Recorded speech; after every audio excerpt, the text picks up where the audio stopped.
So, I realize it's pretty late in the day for when I would normally stream, and for most people. But here we are. I'm going ahead with it anyways, because it's been like a week. I took a week off because of like, I was not in a good headspace, and that's okay. I'm perfectly fine with admitting that I was in a weird place when it came to like doing content. I didn't even play Animal Crossing. That's where I was sitting with like myself.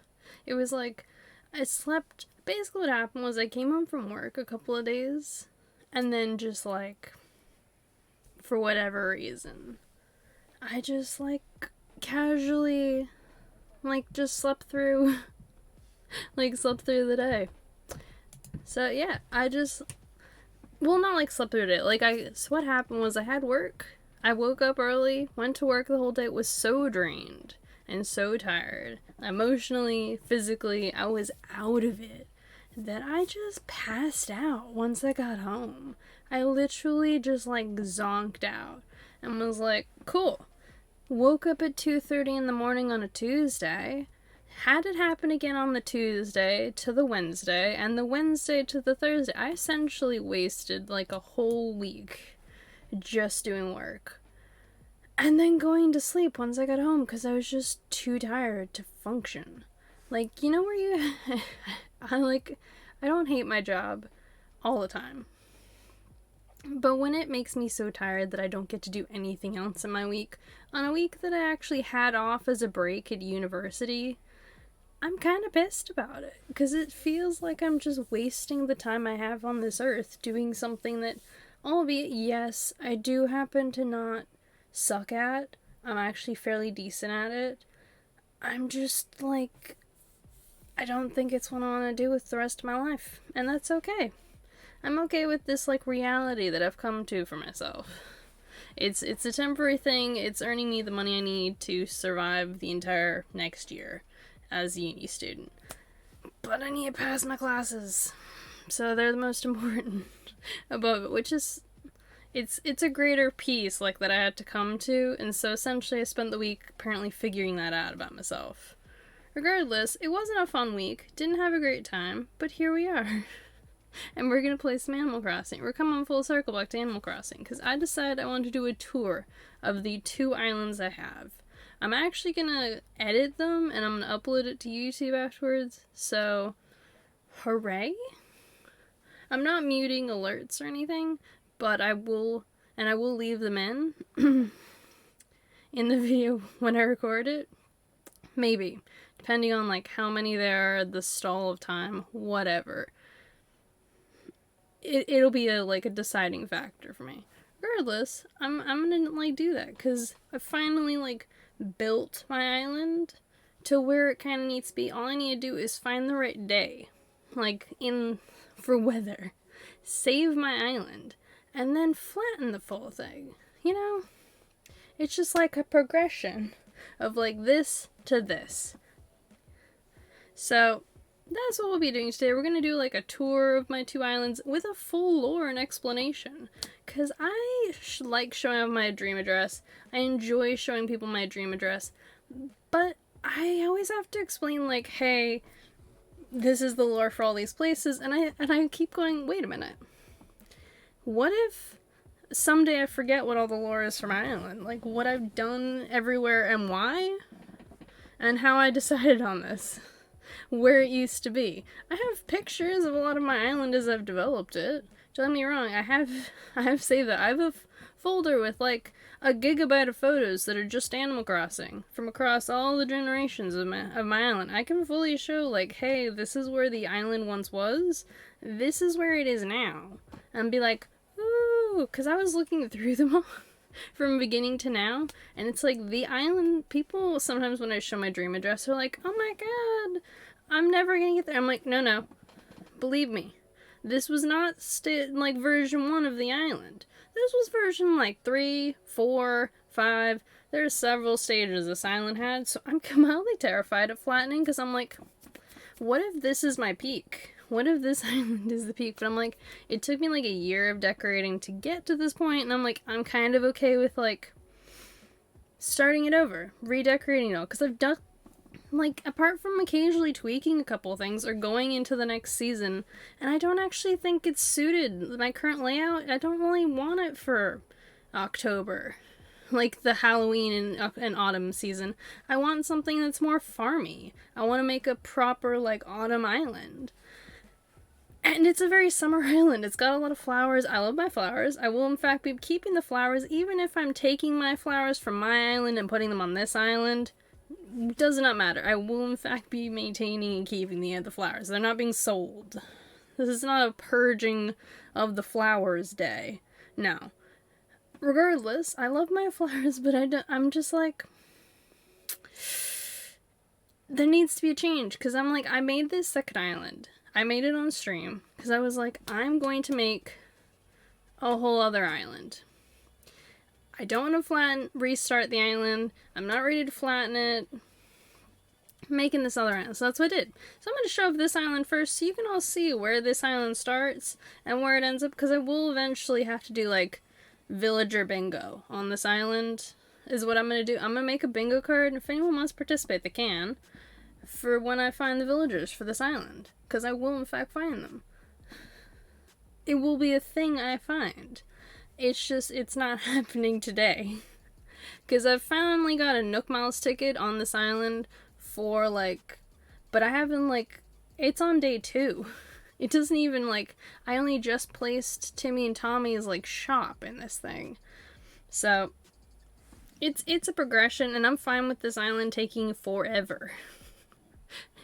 And just, like, slowly progressing. But it's able to buy, like, Mario items on it, so that way it's a step up from my main island, so I can buy the Mario Islands items. I don't have to, like, go to a treasure island and generate them. I can just, they're just here. I can buy them in the mail. Because I have 8 villagers, and they all need the mail. Like, they all need to, like, buy the items, like, buy items per day for that, like, achievement for, like, postage and mailing stuff. So, woo!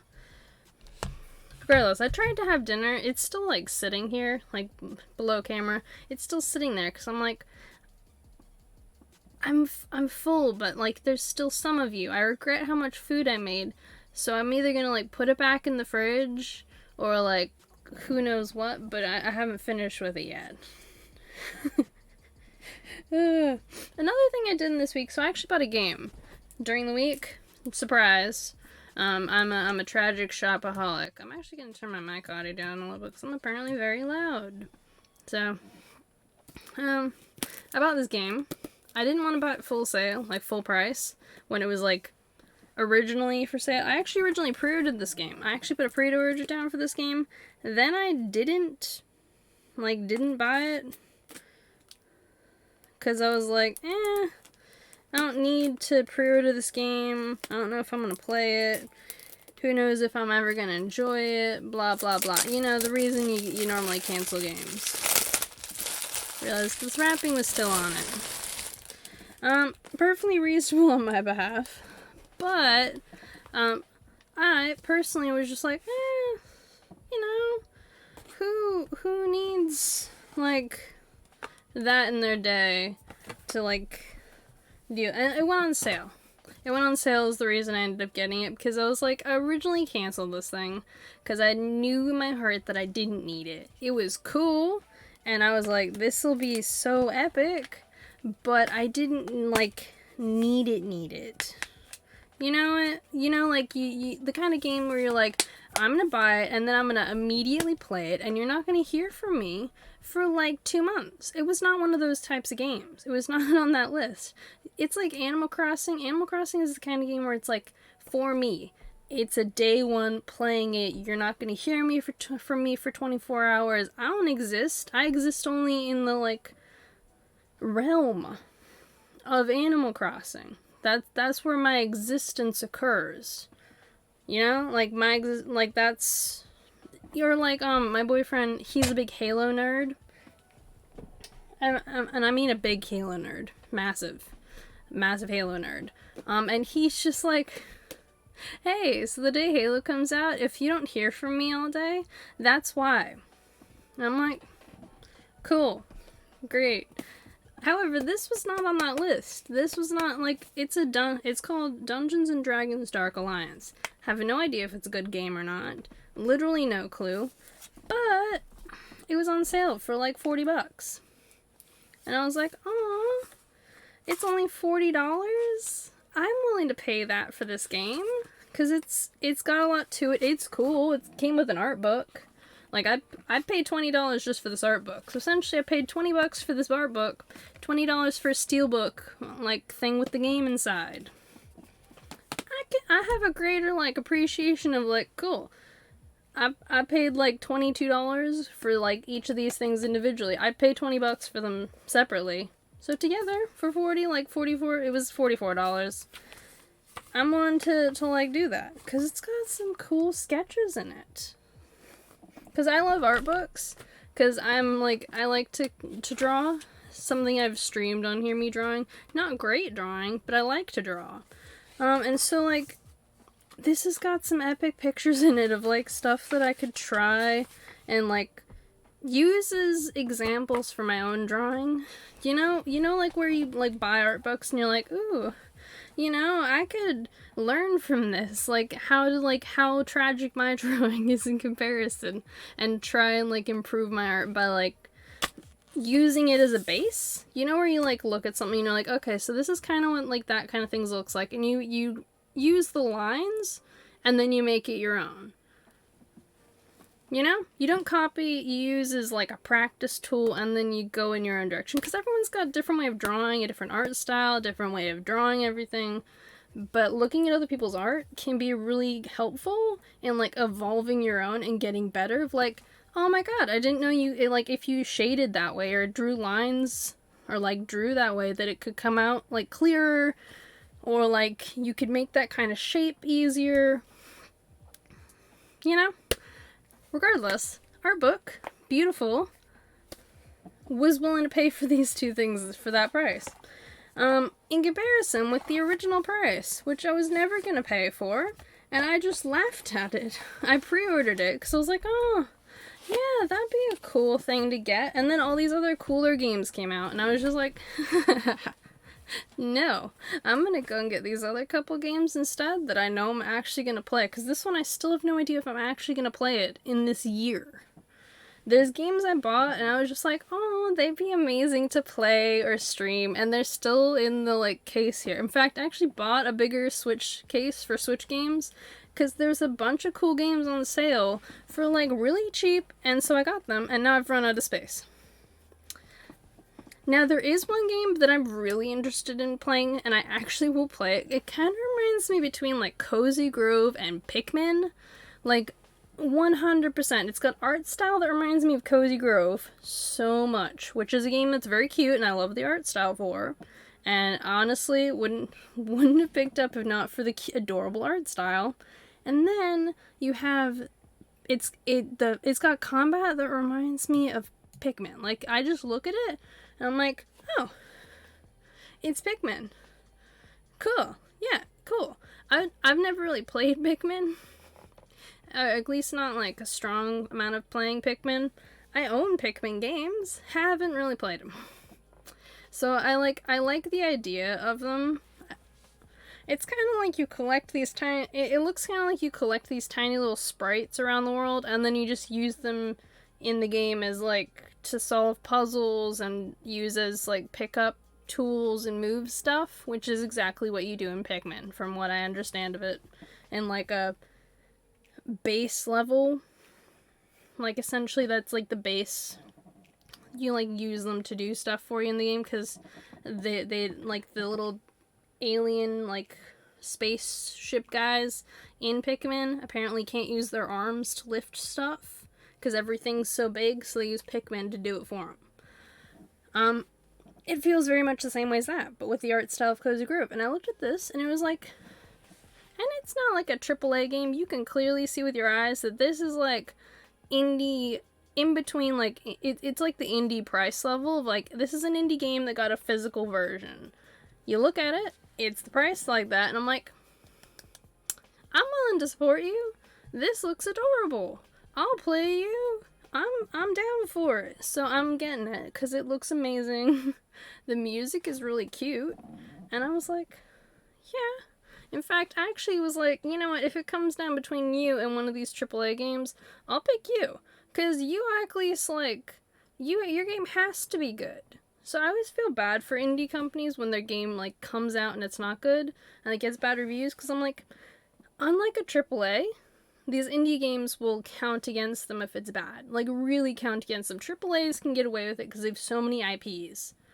And it doesn't matter if one of their games sucks one year, because people forget about it so easily. When, like, a new cool version of the next game or in the same franchise comes out, like, oh, we'll just get that one anyways. Like, we just, like, dole out the cash regardless, because most people don't pay attention to this in the grander scale of, like, gaming. Most casual, like, people who buy games don't pay attention to that stuff. People in the gaming community who are very active in, like, news and stuff, they remember, but they also can, like, forget or, like, forgive a little bit more if the next game is really good. It's like, this game suffered, but this game's great. You know?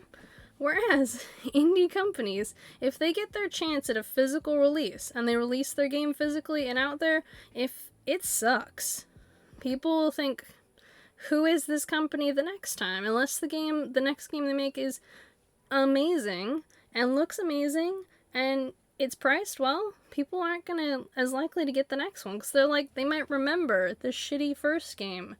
If they see the name, be like, who is this? They might look it up, because we all have phones now, and be like, oh my god, they're the people who made that game, no thank you, and walk away. You know?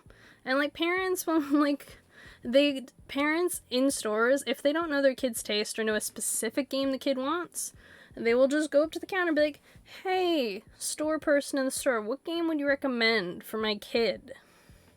Which is exactly how I got Zelda Phantom Hourglass, by the way. Thank you, whoever that was. Really. To be fair, I've managed to complain about that game for a long time. So it's fine, I make content out of it. But regardless of that, parents do that. They go in, if they don't watch a video to get recommended games, they will go into a store. They'll go in the store and be like, hey, what game would my kid like? These are the kinds of games they normally like and play. This is a game they really want, but I want to get them a second game to go with this first game, if the first game is not super expensive. Okay, because most parents will be like, oh, this game is like $60. They're getting one game. This one, plus like random trinkets. But if it's like a $40 game, or if it's on sale for like less than $40, parents are like, oh yeah, let's get them a second game. This is like not the high roller parents, this is the like like average everyday parent. Because the expectation is you buy one game, if it's worth more than $60, that game better last the kid like at least a couple weeks in content, which most games do, because they only have time after school.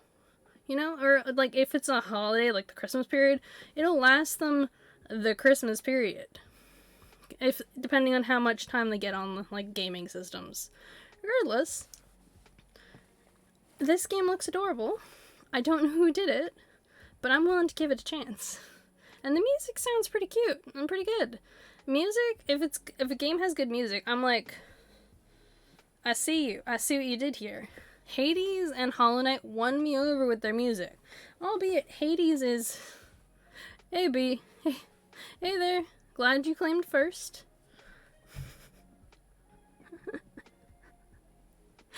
Oh, well, you claimed both first and second, well done. Achievement to you.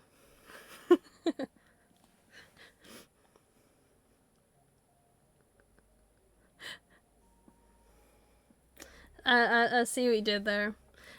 Like, I have no way to set, like, that you can only choose either first or second. So, half the time, anyone who claims first also claims second, and I'm like, cool, great, I'm not gonna specify it. Because I'm always amused to see when it's claimed, if it's ever claimed. I've actually had a stream where it wasn't claimed until, like, 4 hours in, and I was just like, who didn't see this? Okay, cool, it's still there. Anyone want it? Cool, someone's finally taken it. Hooray. If I had, like, confetti, I've always tried to figure out, like, how would I make a confetti cannon, like, appear on the screen So when that happens, it can just confetti for you. Because I don't think my audio would appreciate me being like poppers every time someone did that. It seems like a lot of effort to go to, but I have considered it. Albeit my audio would hate me, but I have considered it nonetheless. Albeit though, then it would also include like a cleanup period of like string and just like, and it seems like a little waste. So I want to try and see if I can find a digital confetti cannon first. You know, just like, I'm sure that there is, oh wait, I've seen someone who had like, I was watching a video and someone got donated money and they just had like money raining on the screen. Like the whole thing was just like raining money. And I was just like, how did they do that? It was like fire at the bottom that was just like setting the money on fire once it landed there. I was impressed. On a like a level of like, I had trouble trying to figure out transitions on OBS. The fact that they set that up at all, amazing. It's normally gone on other streams before I get on. Yeah, well, you're in luck. My stream is predominantly lurkers, which is fine. I love my lurkers, but it's predominantly lurk people. So I next to never hear from half of the people who show up here, which is all good.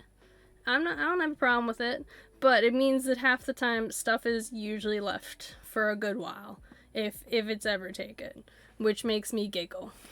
Yeah, you're a lurker too, and I appreciate half the people are like, hey, I'm here, but I'm gonna lurk and work, and I'm like, have at it. I shall continue talking for the next hour. I think my limit, my like max was 8 hours. I think it'd be an achievement. At some point I want to do a 12-hour stream. I'm never doing 24. It would take a lot for me to do a 24 one.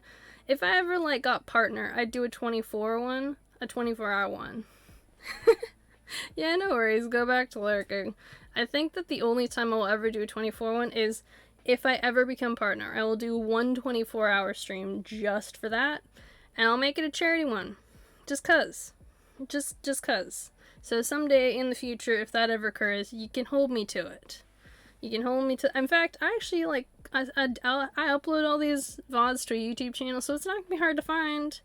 I'll make sure to remember it, and clip it for myself, so I'll be like, you did this to yourself. You promised that you'd do this, and now it's here.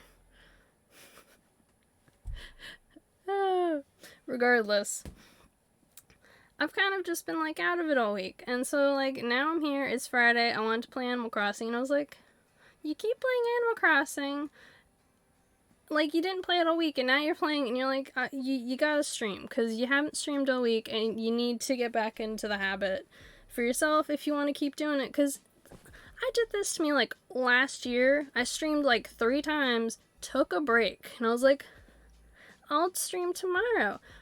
Like 4 months went past. Like 4 months. And I was just like, you can't do this. You can take a week off. You can take a couple of days off. You can't take more than a week. It's not a thing. I set a hard limit, I think, for myself. I finally decided that you can take off like 1 planned stream, but not 2 in a row. So that's essentially where I've like decided to like put my bar from this point forward. And, like, it's not like a, hey, you gotta catch up the hours thing. Because, obviously, if I couldn't make up the hours the first one, I probably won't be able to make up the hours anywhere else. But, today I decided to do the tours of my island. Because I actually was, like, I was gonna try and, like, record what my islands look like. And, like, upload them as, like, a thing of, like, this is what my islands currently look like. And I was like, why don't I stream it? Because you're going to do it, and it's going to take, like, at least an hour. Why don't you just do it on stream? Because you're being special. So, but yeah, I was just talking about, like, I got the PlayStation 4 game. I originally ordered this, like, last week, right? Not this, like, this week, like, last week. And it arrived here in the mail. And it was the PlayStation 5 one. I don't own a PlayStation 5. And the lady in the store, because the SKU, it changes when it goes from, like the purchase, like, before purchase version to the purchase version. The SKU is the same for the PS4 and PS5 ones when you buy them, by the way. I'm convinced I bought the PlayStation 4 one, and they mailed me the PlayStation 5 one. And she's like, no, you ordered the PS5 one. I'm like, why would I order the PS5 one? I don't own a PlayStation 5. It makes no sense. So I'm mailing it back for a refund on the game, because I don't need a PlayStation 5 version. Not just because I don't have a PlayStation 5, but also because the PS4 version comes with PS5 upgrade. I don't need the PlayStation 5 version. All the PlayStation 4 games at the moment come with the PS5 upgrade. Even if you have to pay like $10 for the upgrade, they still come with it. So I know that PlayStation 4 tried to pull this with Horizon Zero Dawn. They tried. Because in their belief, in their mind, when it was announced, when the game was announced, and they were gonna like release it, and be like, hey, so here's the game. They thought the PlayStation 5 would be more widely available to people, which it's not. And they wouldn't have a chip shortage, so it'd just be like everywhere. Everyone would have a PS5, and people would be just buying the PlayStation 4 version where the people who were like still couldn't afford a PS5 and hadn't moved on to the new system. They didn't imagine most people would still only have the PlayStation 4, and they'd still be selling PlayStation 4s because PS5s aren't available. In fact, PlayStation 4s aren't available at the moment. I can only find secondhand ones. You can't buy new ones because there's a chip shortage. They're not making them and selling them here. And that's, like, it's just the reality. Like, they can't physically make anymore and send them. There was a brief, like, release of some more here in Australia, but they sold out within a couple hours because the people who were eyeing them off got to them. Now, most of them are going to, like, people who are selling them for a ridiculously high extra price because they have bots, they're doing the shady stuff that people aren't okay with. And so most people don't have PS5s. So most people are buying the PlayStation 4 games with the PS5 upgrades. So they had to allow for PS5 upgrades because no one can buy them.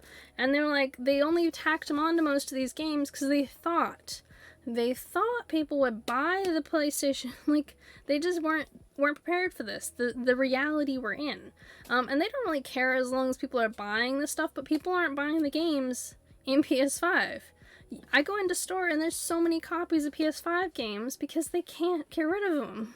Because no one has the system. The only people buying them are people who are like collectors who were lucky enough to get a PS5, or who are like, oh no, the PlayStation 4 one, we can't just buy that one and stick it in our PS5 so we can get both copies of the game. Are they insane? Everyone's just doing that. Like, why? What would be the reasoning to buy anything but the PlayStation 4 one if you still have a PS4? There isn't one. So, they briefly tried to make it so you had to pay $10 extra for Horizon Zero Dawn's upgrade. Couldn't convince people into it. They're already doing nonsense with Ghost of Tsushima, which I can accept. I can accept the DLC, like paying $30 for the DLC, because they released a bunch of free DLC. So I just look at it as like, hey, I know it's an upgrade. I can't play it on the PS5 unless I buy this upgrade. Whatever. When I get around to it, I'll buy it for the extra $30. I don't care. It doesn't faze me. I know a number of people are pissed about it, but I look at it as like, hey, they released all this extra, unnecessary, free DLC. All of it. So I kind of like put it as like they released it, this $30 is kind of making up for all the extra stuff they put into the game for free that they didn't need to, that they could have charged for and didn't. So I'm just kind of like, I'm giving them a minor pass for it just because of that. But without, if they hadn't and they'd just done this $30 one, I'm not sure if I'd give them as much of a pass about it. Regardless, they had to backtrack on the Horizon Zero Dawn 2. The, like, Into Forbidden West, the, like, extra charge price for getting getting the PlayStation 5 one. Because they hadn't originally set it with when they originally released it, they're like, it's coming, whereas they've come out and said God of War will have that. You'll have to pay for an upgrade price with God of War. So they backtrack with Horizon Zero Dawn, which surprised a lot of people, because PlayStation doesn't typically care what the consumer has to say when they have issues, because they know that they'll pay for it if they really want it. They generally don't care. But they, did for some reason. I'm like, okay, cool. Thanks, PlayStation, for backtracking up. But they've given everyone warning now that the $10 upgrade will in fact happen with the PS5 one. Which is okay.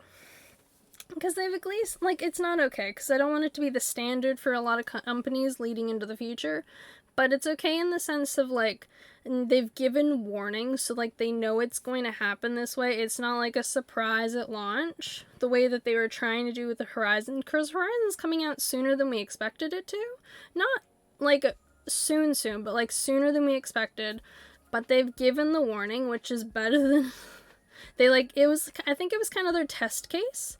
They were trying to test the waters with Horizon Zero Dawn to see whether or not people be, like, willing to pay the extra amount. And because they're not, with this one, they're like, okay, look, we're taking it away with Horizon, but you have to do it with God of War. Here's the warning, we're gonna do it, it's happening. And I just think it was too far a time period between the release of, like the release of the PlayStation 5 and when the game's coming out. Because I think it's going to be one of the final games that they might put on both systems. Usually after, like, the first 2 years of the new system being out, they will start to just have it all come out on, like, the new system and not the old one. From what I remember with PlayStation 3 to 4, that's what they did. Not that the PlayStation 3 sold very well to begin with, but that's kind of what they did. However, PlayStation 5, no one has it. So they have to release them still on the old system because no one's going to buy the games if they don't have the system. Like, parents can't justify buying like, gamers, like hardcore gamers who want to have a full collection of games. They'll do it. They'll buy whatever you put a price on if they want to get a full collection, or if there's certain games they want to have for when they have a PS5. I know I did it with the PlayStation 4. I bought all the Assassin's Creed games, stored them, kept them for when I would have a PlayStation 4, bought the PlayStation 3 games on sale, because they went on sale eventually. This was, like, late PlayStation 3, early PlayStation 4, so the games for PS3 had gone on sale, got them all on sale, bought the PlayStation 4 ones at different intervals, and so I had them for when I had a PS4. When I finally got a PlayStation 4, I already had all the games, so I could just play them, and it was no big deal. Because I didn't have to, like, do anything. I didn't have to go out and find them at this point. So, unless you're like me and do that with games, and the PlayStation 5 ones, though, they aren't worth doing it with. You wanna know why? So, most people, like, don't realize this with other countries. So, I'm in Australia, and all the PlayStation 5 games, I know in the US, a lot of the, like, gaming streamers are like, oh my god, these games are like $80, like they've brought them up to $80 or $90. I'm like, guys, the AAA games have always been that here. Now they're just $100 to $120. Demon Souls, when it was released, physically, it was $125 here in Australia. The system, the PlayStation 5 with disc, is like $750. Each of the controllers are $100. So if you want more than one controller, it's an extra $100. The charging dock is like $40, $40 to $50. It racks up. It's almost $1,000 if you want a game, the system, and a bonus controller. It's actually over that. It'd be over that because $750 plus $120, that's... I'm not about to do math. But it's at least $1,000 if you want, like, a collection of things for the PlayStation 5 to play it. It's just not realistic for most parents to spend that amount of money at the moment on, like, a gaming system. And there's a shortage of them anyway, so you're having to fight people for this system. When it's so much easier, when most kids like Nintendo games, or you just buy a pre-owned PlayStation 4 because it's only like $300 or $400 at the moment, like the pre-owned ones. Albeit you're taking a gambit, but they're only a couple hundred. You can buy a Switch for like $200, $250. Couple of games for like $50 to $60 because they're on sale. Like, any parent in their right mind will look at this and go, look, we'll just get a couple Nintendo games, get a Switch. Done and dusted. Don't have to worry about it. That's the way they're gonna go at the moment. So it's mostly like adults and hardcore gamers that I'm seeing try and get PS5s. Because there's, like, it's just too hard to find them, and it's too expensive. And so people are, like, complaining in the US because the games have gone up in price, and I'm like, you've no idea. It's almost the price of a system here to buy a game. Like, the Switch in the US is $250, like the Switch Lite, it's $250, I think. It's almost that much to buy a game here for the PlayStation 5, like the AAA games. It's only $100 less if it's a controller and a game. That's how much, like, a Switch Lite is in the US compared with, like, with that. And I'm not gonna, like, try and complain to anyone about it, because it's like, their games are just gonna keep getting more expensive. They're not going down in price, but it actually does put people off of wanting to buy these games. I know that the PlayStation 4 ones are starting to go up as well in comparison with it, but it's why so many people wait for them to go on sale. You can't blame them for it. And I feel bad for, like, stores, because they have to pay for the full price that they would, and then just, like, get the money back that they can on the actual purchase of the games. They're not getting profit. Nintendo games are just more profitable with them, for them, I guess, in that kind of respect. Like them and Microsoft, because Microsoft actually gives them back money, apparently, like $20 per game, for, like, if they have to lower the price, like, they give them a $20 back, like, thing on the game. Sony and Nintendo don't do that. And to be fair, Nintendo games next to never go on sale. They next to never drop in price. They maybe drop a tiny amount, but I think it's, like, to the amount that the store pays for the game. So they're just losing profit, but they're getting back the money for the game. So it's not a greater loss. Sony drops is probably... So a reason I go for a lot of PlayStation games is they are cheaper than the Switch games, because they go on sale a lot more. They'll drop in price a lot more. But they're just getting so much more expensive. And so when I see people in the US are complaining about, like, how they're going up to $80, I can't help thinking about how they're, like, going up to, like, $100 to $130, like $25, almost $130. And when these games are coming out and they're not giving you the quality that they should be, when they're not producing, it's why I get so upset about some of the AAA games lately that are coming out and they're buggy, they're filled with, they're a mess, they're like, the companies are just like, sorry, not sorry, you bought the game, you have it, we'll update it later. And I don't subscribe to that you update the game later. It should come out like you know when it's coming out. You set the date. If it's not good, postpone it, push it. Some companies have done that, eaten the minor amount of loss for pushing the game and produce something much better. Nintendo is, in this respect, they actually genuinely do try and make sure that their games don't come out buggy. Now, not all their games are good, but they're not buggy. They're just not, because there's some that I'm just like, they're not good quality for the price, but they're not buggy. They're never buggy. At least not on the, like, level. I've had occasional bugs of, like, in Nintendo, I had, like, in Animal Crossing, there was a tree I planted in my island, and I could walk through it. When I dug it up, it still showed where it was.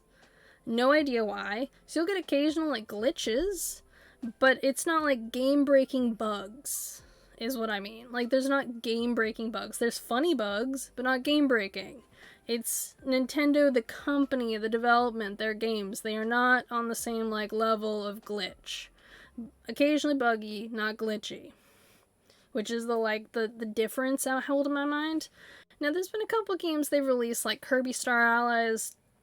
And I have, in fact, also been critical of Animal Crossing.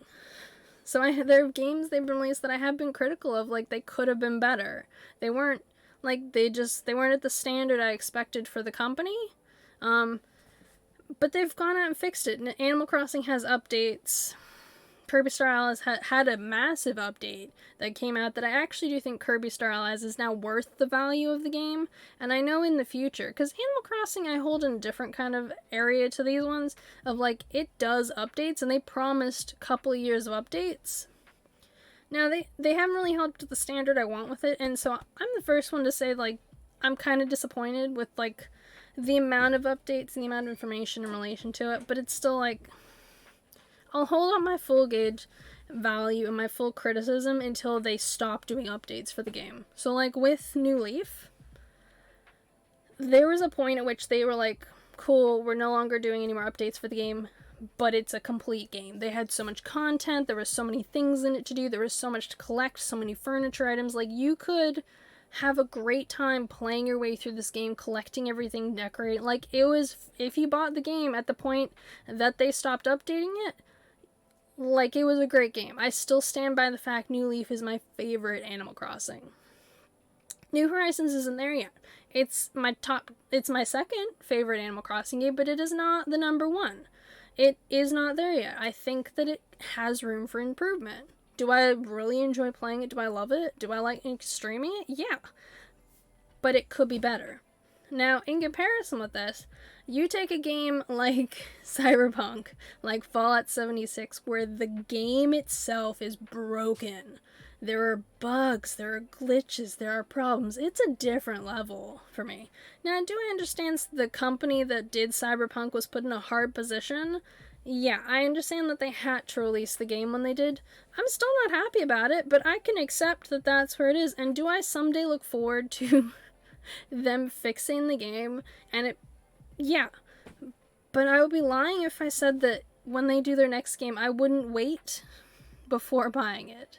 Like, I probably won't buy their next game day one without a real reason to. You know, like, if it's a game and I'm like, I'm buying it purely for the day one bonus stuff.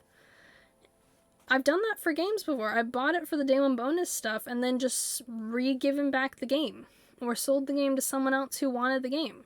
But didn't want to, like, buy a pre-order for it. If it was, like, physical stuff and they're like, yeah, we'd like the physical stuff, but we weren't there for it. I'm like, cool, well, you can buy the game off me. Here's the game. Have fun. Like, and I'll, like, leave the digital stuff in it. Like, I'll give them the digital stuff that comes with it and just keep, like, whatever physical item came with it and be like, well, if you wanted the physical stuff, you should have bought it yourself. That's where I'll, like, do it.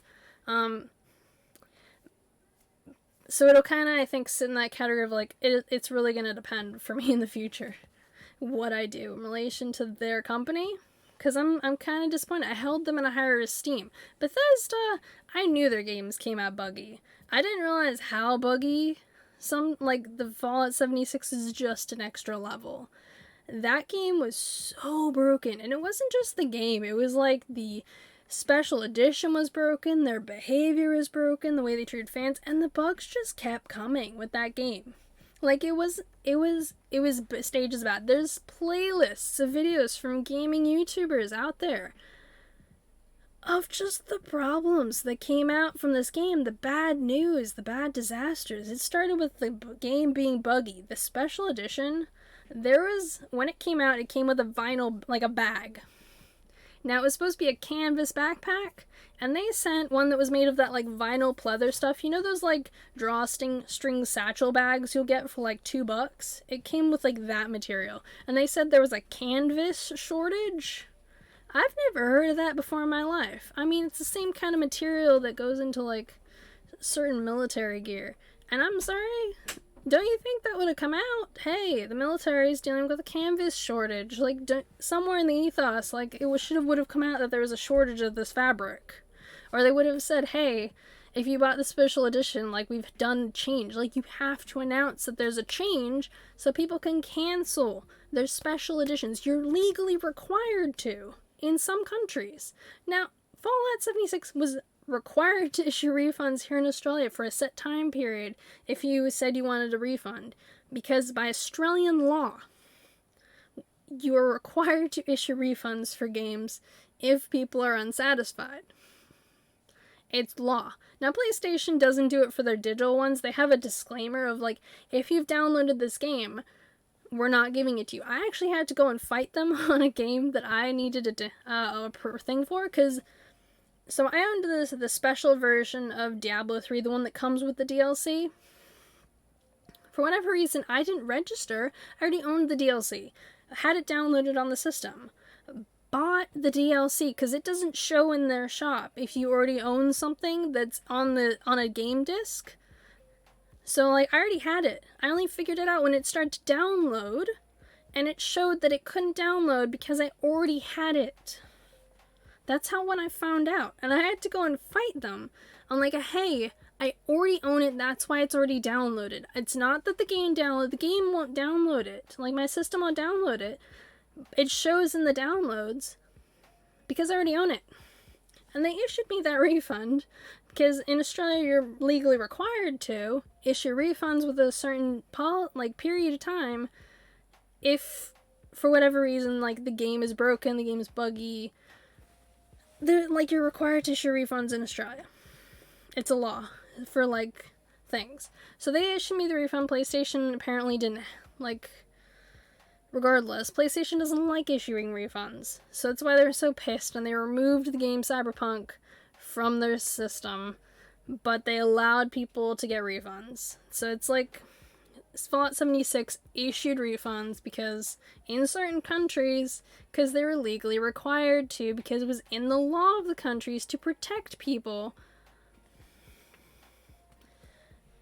for like the broken, buggy games. So I'm gonna backtrack. With my DLC, sure, they didn't I know that there's laws around issuing refunds for products, but it's for a certain period of time, and it's only, I think, if they don't already, have things down of whatever. I'm not a lawyer. If anyone happens to know the full legal law for it, feel free to tell me. But this is my, base understanding of, law around refunds in gaming. They had to issue the refunds here in relation to Fallout 76 because people actually went it became a big deal, and so it came to the attention of someone, and so they issued them in here, I think Canada and I think England. There was a couple of countries that they issued them in because in their law in relation to products, if a product has falsely said what they are, false promises, not what it's actually supposed to be, it's required to issue refunds. That's, I think, where the law is. Australia, I think, has promises around refunds. I'm not exactly quite sure the scale of it, but it has them. Now, PlayStation doesn't issue refunds, ever. They have it in their thing, they have a disclaimer of, once you download this, you cannot get a refund for it. I got a refund purely because I was able to prove that I didn't have it downloaded because I already had it downloaded because I already owned it. They issued me one. Hooray. They weren't, I don't know if they were required to because I'm in Australia, but I assume that that's why. Because I know from watching other people's videos and complaints on PlayStation, in the US, they are not required the same legal protection in that country. I think the only reason I was issued it is because of the laws here in Australia. That's my, disclaimer. I think it's the only reason, because of the laws here, around protecting people in relation to products for refunds. Because most companies here will issue you refunds on things for within a window of time. I don't know if it's a legal requirement, but I know there is one in relation to gaming. And so that's why Fallout had to give them, because they weren't originally going to. People actually went to court over it. From what I understand of it, there was, class action lawsuits that were building, because they did the drawstring bags, because of the canvas shortage, and made these, vinyl, really thin ones.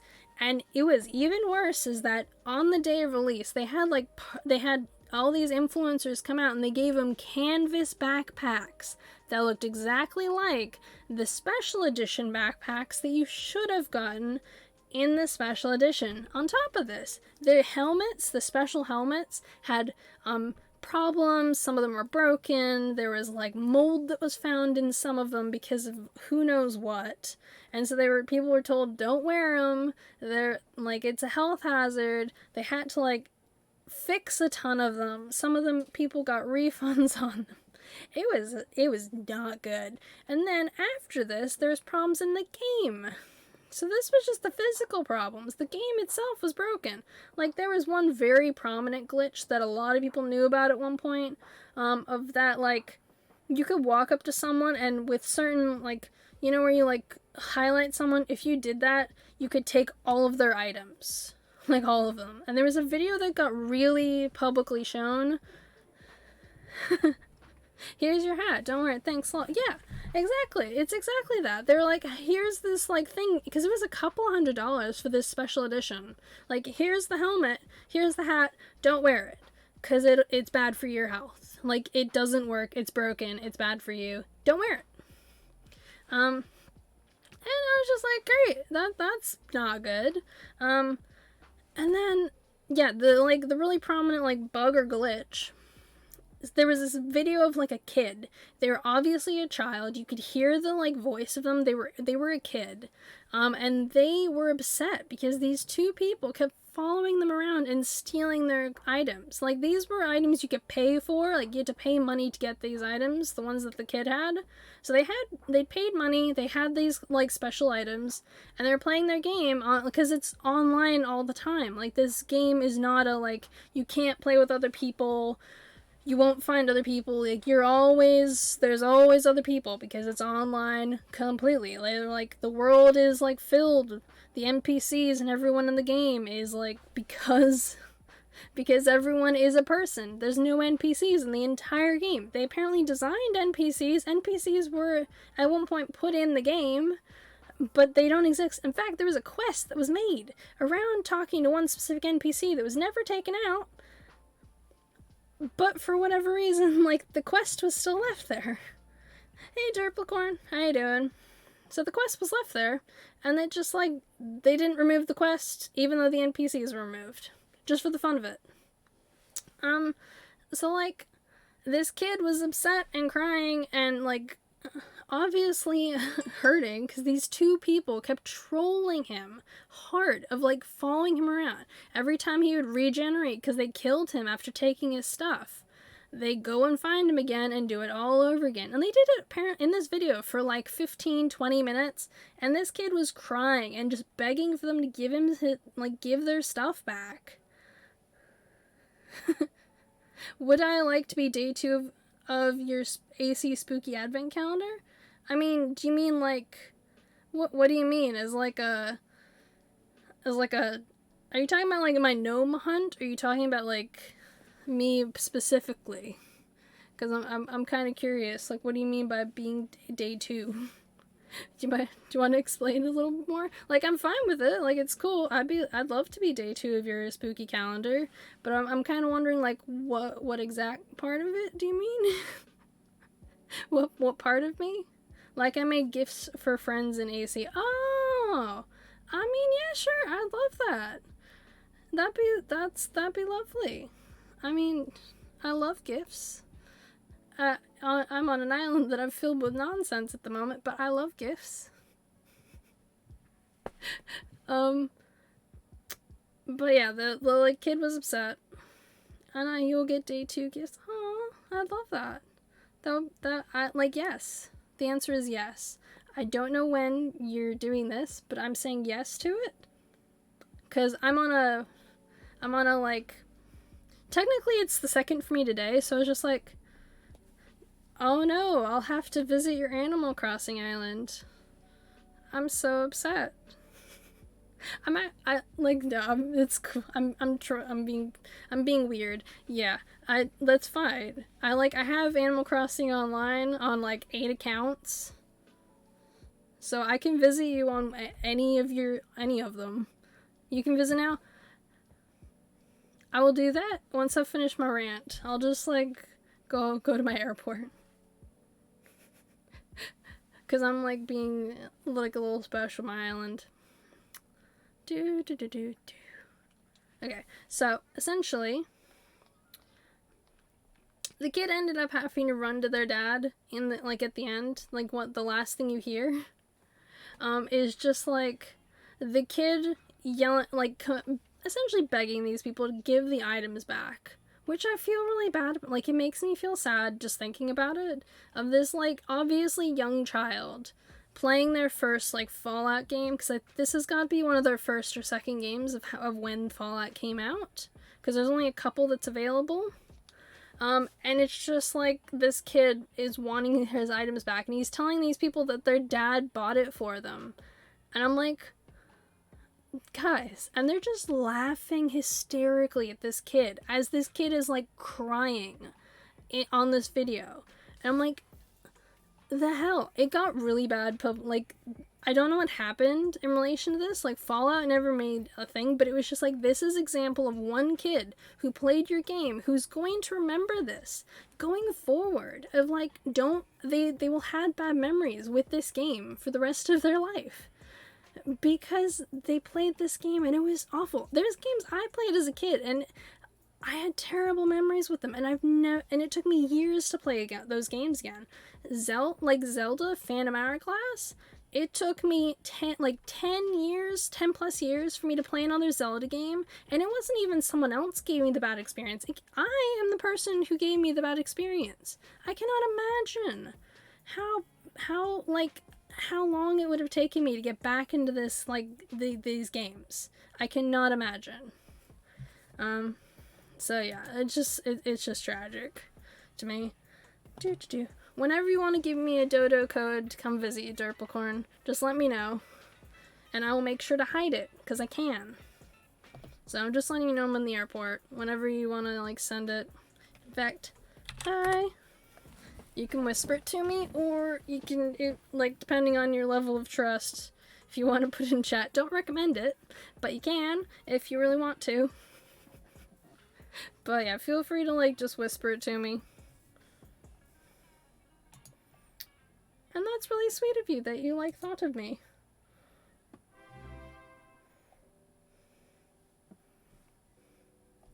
It's hiding who did that, but hey Jessa, how you doing?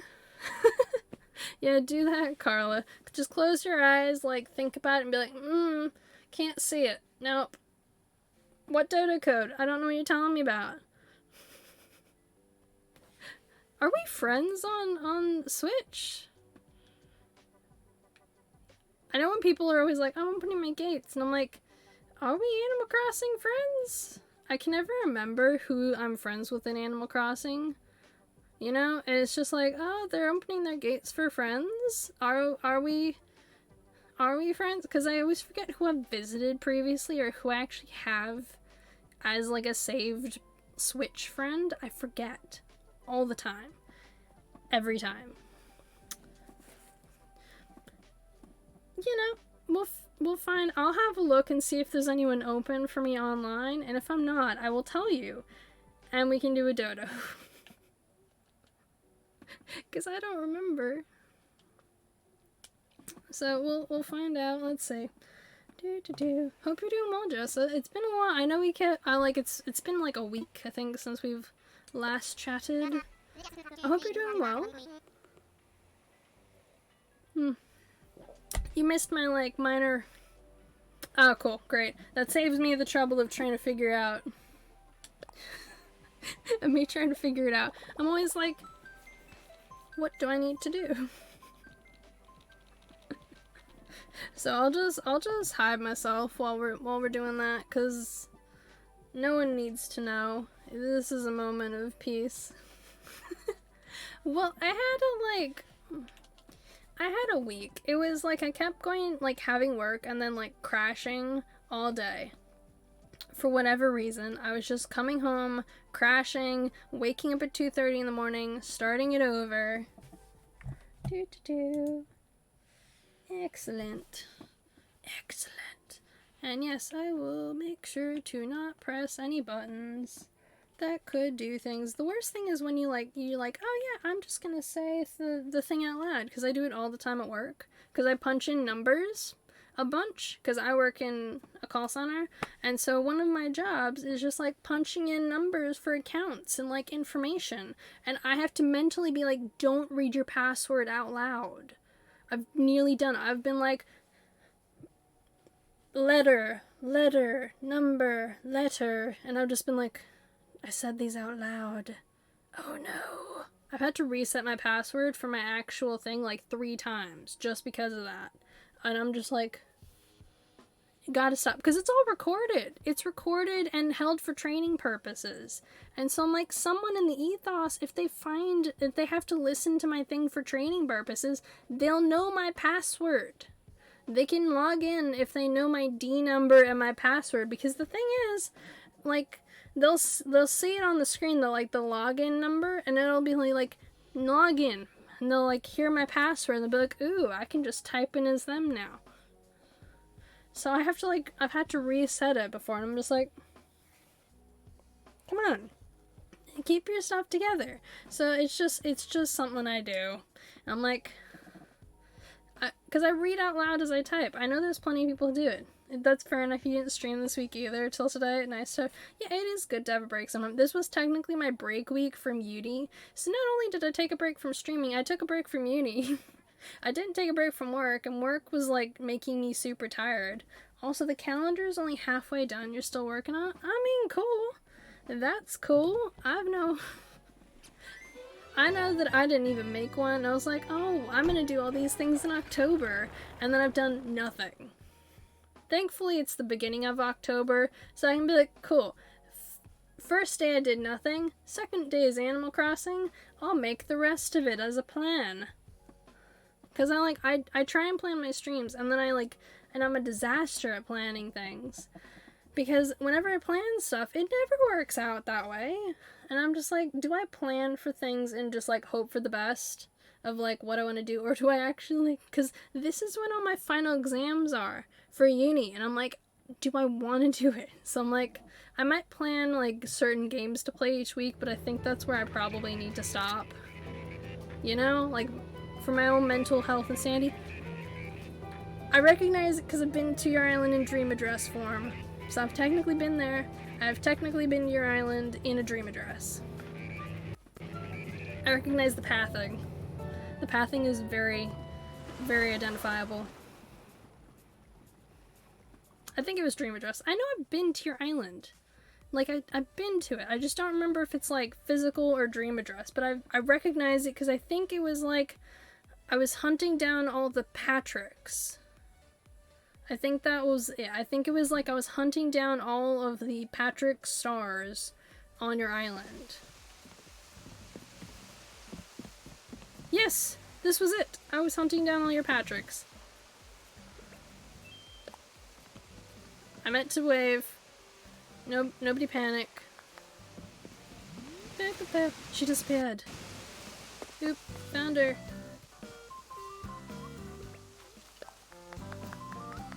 Hey Marina, how you doing? Ooh, I pick up this one. I take it that I'm number 2. Oh, this is what you meant by calendar. This is adorable. I'm taking a picture of this because this is absolutely adorable. So I can see what you mean by calendar. Okay. Is it a surprise? I want to know if I'm like... I want to know if you're hiding or if I'm allowed to open it. You're heading to beds? You're so tired, just want to pop in and say hi and give you a host because I've seen you're on? Aw, thanks, Jessa. You have a great sleep and, like, relax and, like, I'll see you next time, you know? You're like, go have some fun. Okay. I don't know if it's supposed to be a secret, but I'm opening it now because I kind of want to know. Open. Sesame. Impish wings.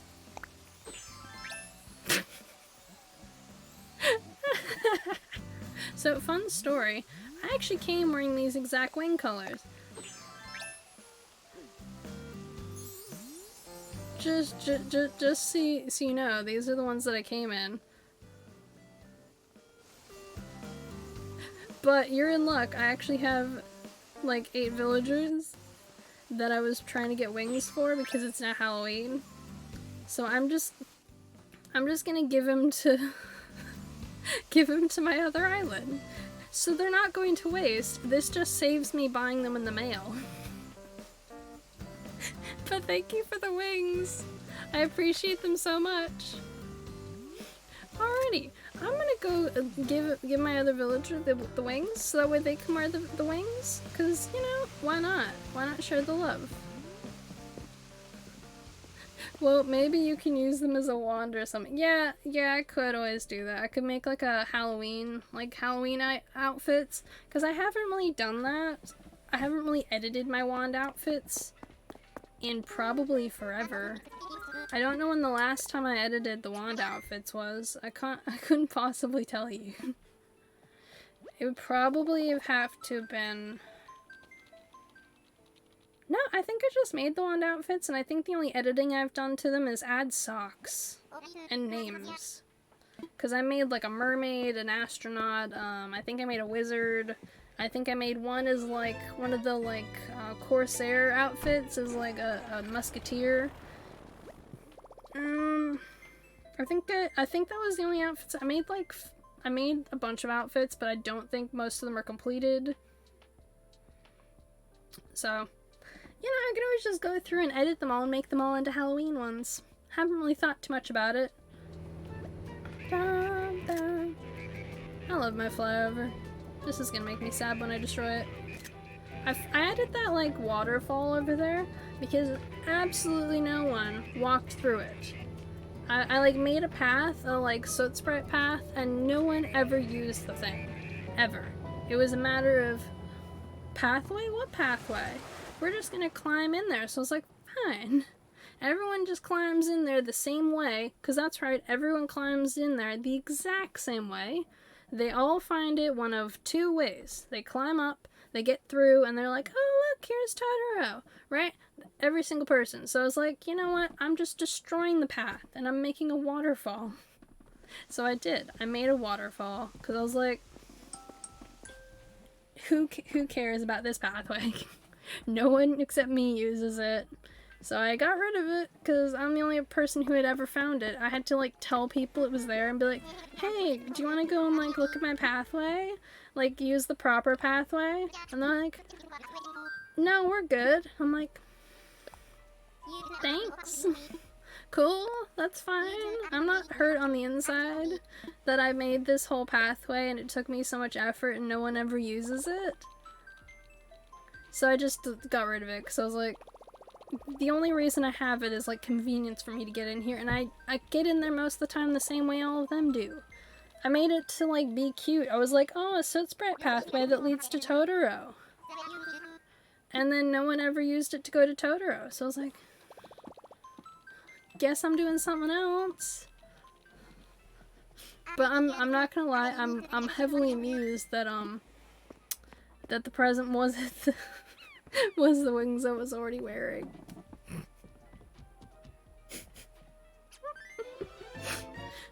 Oh.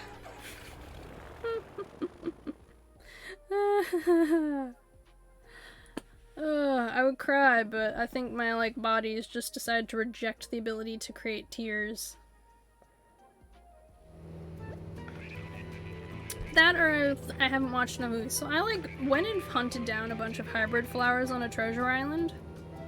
So I have all the hybrid flowers, don't have the normal flowers, have the hybrids. This island is covered for hybrids. If anyone's like, oh yeah, do you want some hybrids? Don't need them. Have them. I can breed them. It's just gonna take a while. That or I'll like go find another treasure island to pick up some more. Because it's like, oh yeah, do you want Lilies of the Valley by getting a 5-star island? Don't need to. Already there. Already have a bunch of Lilies of the Valley. Because I knew this island is going to need Lilies of the Valley. My main island, I have Lilies of the Valley, but they don't really suit the island. It's kind of like, oh yeah, you've got them, but like, where are you going to put them? What are they for? Totally irrelevant. So this is the second island I made. I'm gonna give a full tour of this island now, as we're here. Okay, so when I made this island, I wanted a couple of things. I wanted a different colored airport. I'm gonna leave the music playing for this island. I'm gonna mute it on my own island, because my own island actually has sounds. This one does not, so I'm just gonna play this music with it, because it's all like royalty free, so I can use it on YouTube. Anyways. This is Cascade. Cascade is, in fact, my second island. It was made because I didn't want to flatten my main island, essentially. Essentially, I made this island because I didn't want to flatten the main island. I wanted to make a new island. I wanted to decorate. Like, I wanted to do some more decorating, but I was like, I don't want to flatten everything yet to do it. So I had a second Switch because of the fact my boyfriend was able to, like, he bought me the Animal Crossing one, but I have a Let's Go Pikachu and Eevee one. So I just was like, okay, cool, I'll make a second island, and I can decorate that one. So I did. So this one is my second island. It's got these villagers on it. it has more human villagers than animals. So it's got Danu, Bira, Brigda, Bridget, Cernos, Artio, Dagda, and Noddins. And then it's got Biff and Canberra. That's right, it's Canberra, not Canberra, which always amuses me, by the way. I have no problem with people saying it like Canberra. It amuses the hell out of me, but as someone who knows it's actually Canberra, I get a like minor internal giggle of it every time I hear people saying that. So I made this island with a couple of things in mind. Essentially, I wanted a different colored airport, preferably blue. I was okay with getting, I think it was green.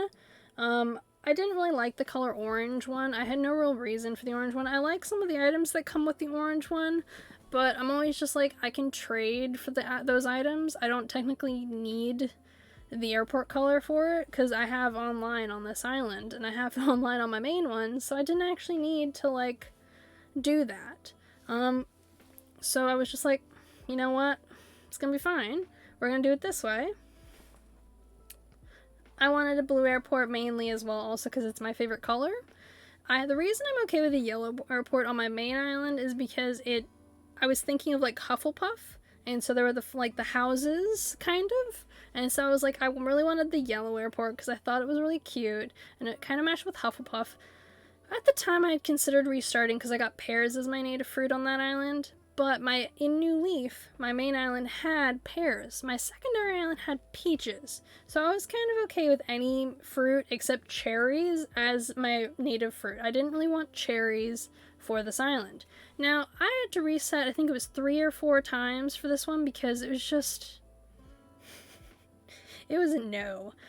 So there was a couple where I wanted the town hall far away from the airport because I wanted a new way of decorating, because most of my islands have been like really close airport. Well, my main island is really close airport to town hall. You can see the town hall from the airport when I don't have it all terraformed. When it's all flattened, you can just stand at the entrance and you can just see town hall like in its full state. So they're very close. This one, I wanted it to be far away. It took the first one had to be reset because all of the options were close airports to town halls. Like, you could just stand there and see it. And I was like, I don't want any of these for this reason. The first one was also... I recorded doing this, by the way, so you can actually go back and see. And it was just like... it was cherries. It was villagers I didn't like. I was just like, haha, no. Never gonna happen. The second one, I liked the villagers, but I didn't really like it was the same fruit, I think. It was like either the same fruit or it was like, there was something about it that was still a no. I just wasn't interested. It was a solid, just like, no, cancel, bye, peace out, haha. So I really wanted an island that had different flowers if possible, a different native fruit. I wanted the blue airport and I wanted a town hall far away. So this was like the third time. It could have been 4th. But it was it wasn't more than like 6. And so I got this one and it was like different layout, kind of. The pier is still on the same side as my normal one, but all the rocks are different. The secret beach is still in the middle of the island at the back, but it's got different river mouth entrances. It's got a faraway town hall. Like, it takes a little bit of running to get there, so it allows for a lot of different decorating opportunities. Not to mention the little inlet thing on this one is big enough for a house, and it's far enough away. Like, it's on the whole different other side of the island to the one on my main island. So I was like, sold. Great. And it didn't have a weird, like, shape for the river, like a couple of them, like, looked kind of like ovaries, and I was like, no, I will never be able to look at this map, like, the way I should. So, this is the island. This is the new one. Now I have some plans for this one. I kind of want to, I originally wanted to split this into 3 parts. I wanted kind of, a little urban area, which is just like the shopping district, a little bit of a town hall area. I'm still kind of thinking about doing that in just like this region over here, this little quadrant, making it kind of like a little mini city area, kind of like you had in New Leaf, where it was like, oh yeah, just like the little city pathing, but it still bridges into the forest. So the way I want the rest of the island split up is kind of into two ways. I want a Japanese kind of like port area, and I want a like forested area, because all of the villagers are named after like Celtic gods. So they're all named after Celtic gods from memory. So I'm not even going to try and memorize where they all came from. I actually wrote down how I came about making all of them and the names for them. So here they are. Danu had 3 options for their name, because their name, the actual god that has their name, had multiple names as their option for like multiple spellings, multiple names. They were called Anna, Dana, Danu, but they're the primordial goddess of nature. So I wanted them to be the first villager, because all the others are like kind of what I consider like minor gods, of like there's specific other things that they are gods of. It's not like an overall thing. Bera is the god of winter, the goddess of winter. So hence the gray hair. She's always shown as elderly, old, but I'm kind of like thinking more of like dressing her kind of like Elsa, because why the hell not? So she's gonna have a lot of winter stuff with her. Then you have Brigda, who is her opposite. The two of them are imagined, a lot of what I was reading as like they operate the 2 different sides, because there was only like winter and then summer, which I can relate to as seasons. I can understand in the area that this all comes from them only having really 2 distinct seasons, not like multiple, the way the Greeks apparently viewed it, and like the seasons, the way it's all described with the seasons. Here in Australia, we only really get like summer and winter is kind of minor depending on where you live.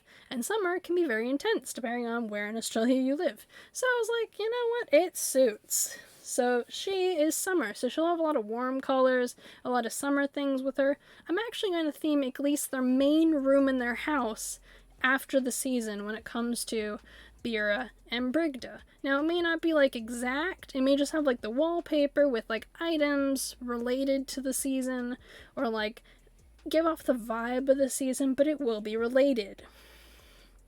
Bridget, she is fire of inspiration, hearth, forge. She ushers in springtime, essentially. So she'll have a lot of like springtime things. I'm thinking probably some hearths, you know, some kind of cooking room in all likelihood, and definitely a lot of like floral like things that'll be around. She will probably be the one, if any of them, to have like a like actual like flower garden outside of her house. She might be given a proper garden. The others likely aren't going to be given gardens. They're just going to have like areas that they have as their main area, but she will specifically be given a garden. Ceranos, I hope my voice went up like that. Ceranos is the god, depending on where you look, god of fertility, wealth, wild animals, forestry, like wild things, depending on where you look at. So he kind of is related to all the villagers, and he'll kind of be in the area near closest to the villagers, because he'll kind of relate to all of them. Now, then we have Artio. I never know if I'm saying that one right, but is another goddess whose name derives from the Celtic word for bear. So I'm going to have at least one other bear villager on this island to connect with them. Whether or not it's a bear or a cub, haven't decided, but I might do one of both and just like have them near Artio. Apparently, there's like, it derives from like Switzerland, you know, and they're like viewed in connection, like that's kind of like their connection. So the goddess is depicted in a seated position offering a bowl of fruit to a bear. They're often found near Trier in Western Germany, like stuff related. So they're kind of like in that kind of region. You apparently find more stuff with them. So that's kind of where like she comes in. Then you have Dagda. A cheerful god, usually depicted as like a tall man with like big belly and brown hair. You can't actually edit the figure of these characters, or I would have. I would have edited what each of them like looked like, kind of like what you would with The Sims. But this is as close as I got. So I gave each of them the related hair colors. The haircuts will change as you get more haircuts, but the actual hair color is the hair color they will likely have the whole way through, unless I decide to be like a little more funky with it and be like, oh yeah, you have dark hair, so I'm gonna give you like this like dark blue or whatever. Haven't fully decided. It depends on like the character, but for the moment, Dagda is like a brown haired. He's typically fertility, agriculture, weather, and like masculine strength. So he's gonna have like, you know, I'm gonna try and like make sure he's around like a bunch of forestry stuff. I'm thinking of giving him like a little pine forest, like some kind of like farm of like trees, or just like in a big like little mini forest. So there's certain villagers that are gonna be in certain areas based on what kind of god they are.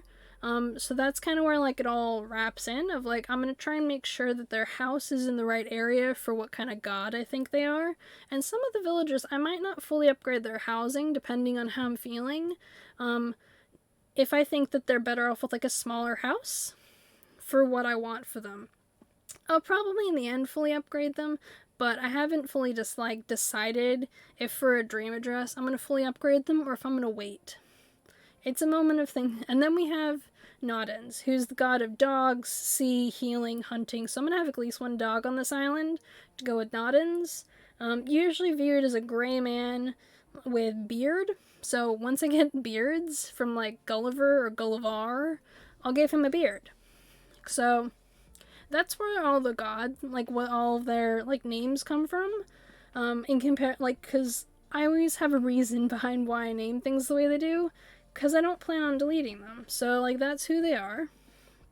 Now, Biff and Canberra amuse me getting them, because there's two streamers I really love, and I love watching their streams, and they both are really attached to one of these. So Canberra is really attached to me mentally with someone called KTR Go, and Biff is really connected with Hylian Descent, even though I know, like, just like mentally that's where I connect them. And so when I saw the two of them on this island, I was like, is this a sign?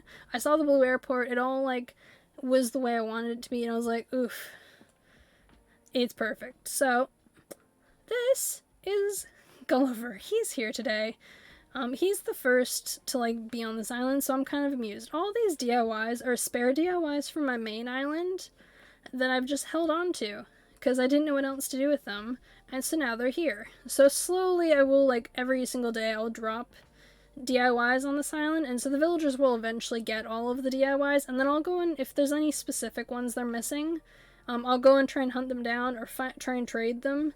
But these are all items and stuff that I have on my main island that I gave over to this one to kind of like upgrade. Now all the houses are basically empty, so there's no point in me going into any of them. The only one that I've mildly decorated is this one.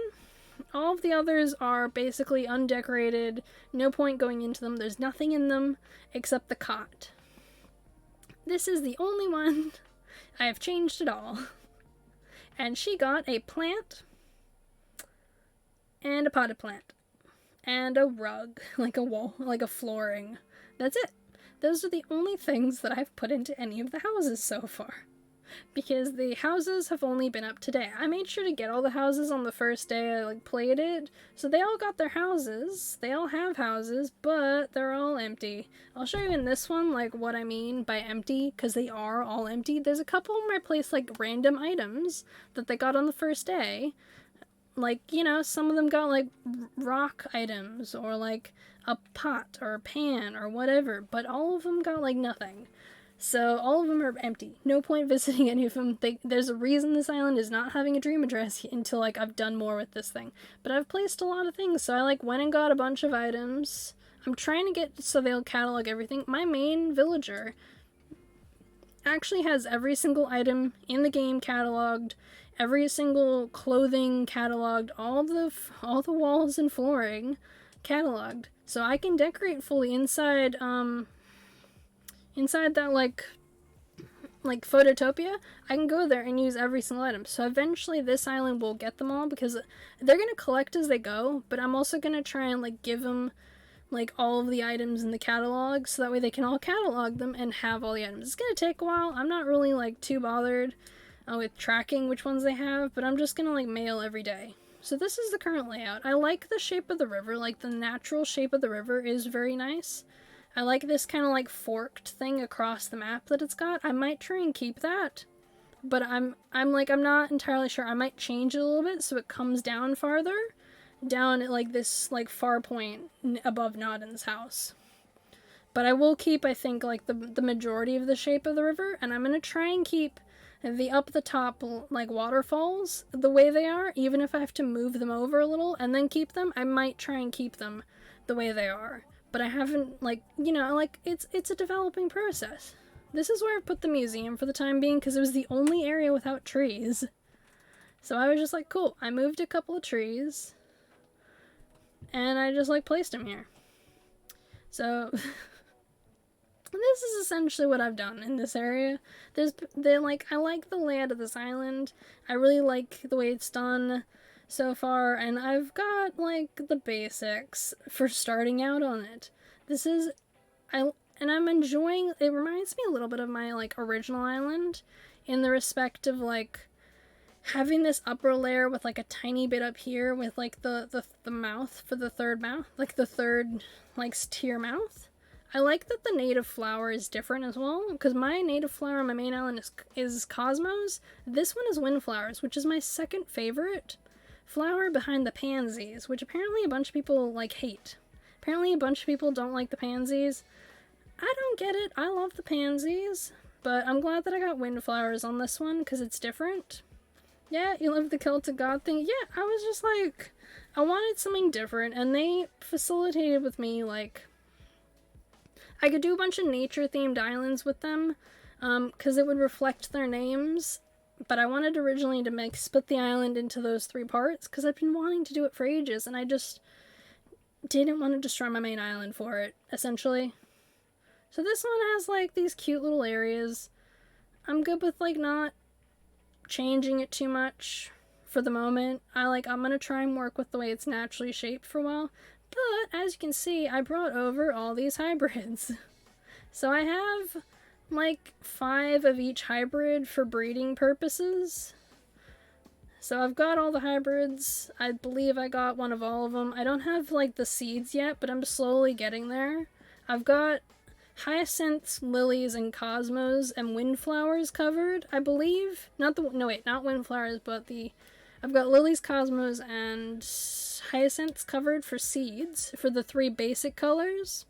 But I'm missing windflowers. I obviously don't need because they're the native flower, so I'll eventually get that on this island. I think the sister flower, most of the time for windflowers, is roses. Cool. And then I just need to get them for tulips and pansies, which they eventually cycle through the shop anyways, or Leaf shows up with them. Oh, and mums. So, like, I don't know what my sister flower for this island is yet. Haven't gone on a Nook trip to find out, because I haven't done that. But this is where Nook's shop will be once it's built tomorrow. I put it by the sea, because this was the only area that wasn't really taken with trees or flowers or items. So here it is, over here, all in an inconvenient place. But I made the, like, jumping thing, this thing, for all the villagers, so they can just jump across. It's only minorly inconvenient now. But yeah, so I have all the flowers. I made sure they had 5 of every flower that's, like, breedable. So I think I have 5 of every single hybrid, and if I don't, once I do my, like, flattening, I'll make sure to bring over the spare flowers that I just don't have the space to store, and I'll dump them here. So they'll get anything that's, like, left over and that they need. So this is the island. I'm gonna do another tour of it. I'm eventually gonna decorate on this island, and when I do, I'm eventually gonna do, like, a hunt for the villagers, like, the second, third, like, the next 3 villages. I'm not really too worried about what villager they are, but I'll probably do all of that on stream if I do, the hunt and everything, and, like, some basic decorating when I start out, because this island needs some, but it's got all the basic items. I gave pumpkins for planting. So here's my second island. It's nothing much special, but I've got plans for it. I've got optimism for it. I know where it's going. I've got some like goals. So yeah, that's the second island. And that's how all the villages got their names. And so yeah, when I like finally do a like, this is the main villager. Hey there. She doesn't even have any emotes yet. When I finally do something with it, I'll like, or make plans to do something with it, I'll probably do the decorating on stream.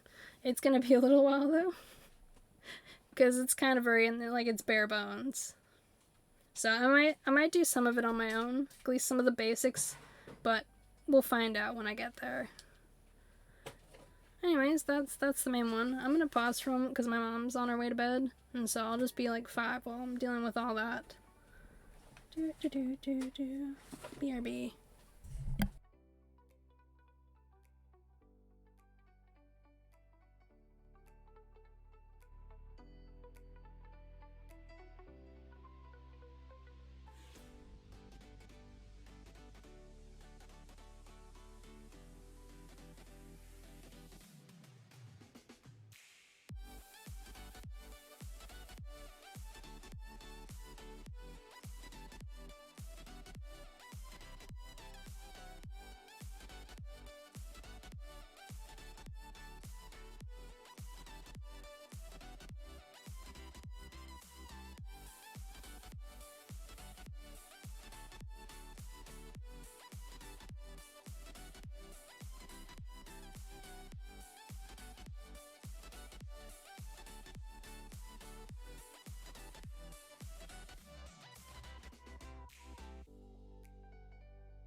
I'm back. Alright, so now I gotta be a tiny bit quieter for my mother. But, other than that, so this is my main island. We're now gonna do a full tour, including all lore, all related information, why I chose the villagers I chose, all of it, in relation to this island. Woo! So, essentially, this was the first island I got. I didn't reset it, I didn't change anything, this was what I got. I didn't pick it thinking I would look like a greater theme, nothing. Now, I named it after where I grew up as a kid, which is Bremerton. I love Bremerton. It was my favorite place in the whole world. It still is. I went back there when I was 13, and it felt like I'd come home. Even though I think of Australia as my home, it's my first home. It's where all my childhood memories are. It's where my young, good memories are. Not they're all good, but you know, you always think of your first like home place if it's like happy as like the best. So this is the flag. I didn't make it. I got it. I bought it. Like I found it online. So I've seen other people with this design in the ethos, but I use this design in a bunch of places all over our island in order to reflect the flag. So it's all like random things you can customize. I haven't put on any mugs, but I put it on things like cushions, lanterns, all that, to reflect, you know, the island. So yellow is, I was happy with it being yellow because it's Hufflepuff. It also comes with the copper lamps, which are the best ones I think for my island and my theme that it currently has. And I think going forward, I'm still going to be happy with them. You can always trade for the other lamp colors, so it's not a big a disaster if you wanted something else. But yeah, this, I was very happy with this. And the color yellow, and it's not too bad a yellow, so like, with this terraforming I did here, I've been told it's unique, but I wanted to hide the town hall from the entrance. I still plan to do this when I flatten the island, and start all over. I plan to still hide the town hall from the entrance, from like this. But this is what I wanted to do. I wanted to hide it. I wanted it to feel like when you go to a desert, like one of the islands. I want it to feel like that you were going to an island and it was this mystical place. You wouldn't just see town hall and be like, oh, it's a villager island, you know, like a player's island. I wanted it to feel, not that anyone really comes in this way, everyone comes into town hall with the dreams, but if you could set it for like your bed to be anywhere, I'd set it at the airport. So this would be what people would see when they come in, because it looks like a forest. It looks like you're entering into a forest. So you come up here, and I chose, most of the time when I see this, I see it as like the bland, like base colors, but I wanted the rainbow one. I tried to put rainbow stuff all over the island, and none of it really worked with the island's theme, which made me a little sad. The closest I have is like above town hall. If you look through the flowers, there's one of every single color of flower, and it's in a kind of rainbow. Not exact, but it's kind of in a rainbow. It's as close as I could get with it still looking natural. So this is basically my like one location where I show off like, hey, rainbow, like LGBT pride, love you all. A couple of chairs I think also have rainbows on them, because rainbows are great. I originally also had one of my old dream saves files also had a double rainbow in it, which was really cool. Haven't had that in a couple like in a while with the weather, but it's fine.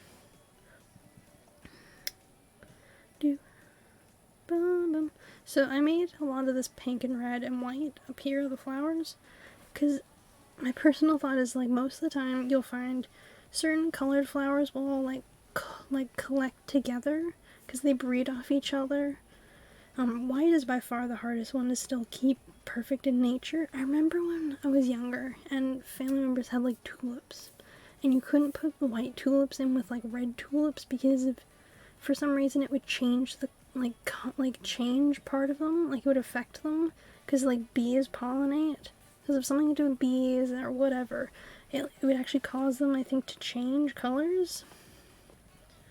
don't quote me on that. I'm not like, but that's something I remember. I don't know if it's real or not, or if it's a dream.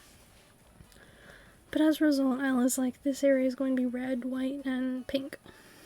You know, because like some of the flowers must have turned pink that were originally white in this area. Now, this was something I did and I never use it. This area is totally useless to me on the greater scheme of things. I made a like star viewing area because you can't actually wish on stars when you're sitting down, but I made it. So I made this little star viewing area up here, and like I was like, oh, that's so cute. And I made little cute baby trees so they wouldn't block the view of the sky. And in the background you can see more trees. So it's like you can see more of the forest in the background. When you sit like this, you barely see town hall. You see it behind my camera, like the top of it, but that's it. So this whole area only has white, red, and pink flowers. I don't know if I think I have one of every type of flower in this region. I originally, near the entrance, actually had a rainbow leading in of the flowers, or as close to as I could get. So along this like side path up here, before I put in signs and a bit of fencing, I had like a kind of rainbow coming through here, but now it's just pink. So I wanted to hide fully Town Hall, and this was kind of how I did it. Hey Fuchsia, how you doing? So the whole of Town Hall is just like surrounded by cliff. Now I think I'll keep this. I'll rebuild this kind of and look different, but it's all waterfalls. It's all cliff. And I made these bushes, so I like tried to use my favorite type of bushes here, and I had them so they'd all be different seasons. So in different seasons, different ones would bloom. I didn't have all of them, because I don't like all of the bushes. I actually totally hate the camellias, which are like, I think the after holly season ones. My favorites are the hyacinths, the tea leaves, and the holly.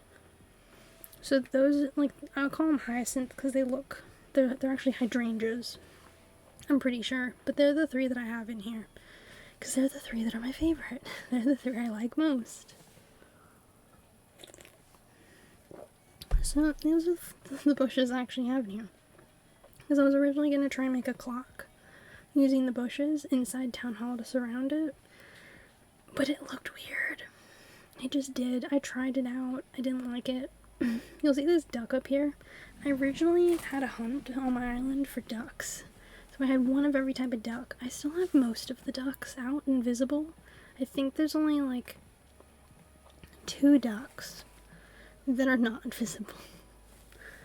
But the rest of them are. I think I like removed the like base unpainted duck.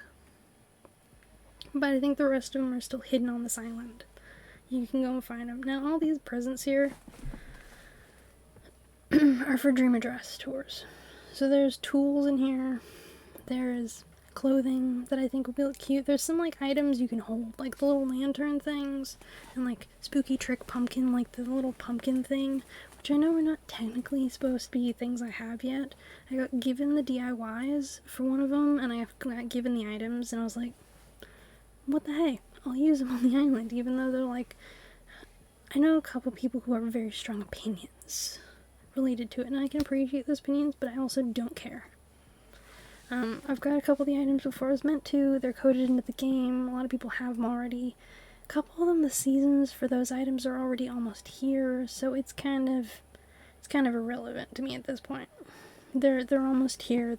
We would almost have them already, so it's fine. Yeah, I made this little inlet just for the presents, because I was gonna have it so like there's just a little path and you jump across. But I filled it all with presents. So I actually moved some of the lanterns, because I had some of these Keroppi lanterns all through here, and I moved a couple of them out so I could put a couple extra presents in. And I'm pretty happy with how that all turned out.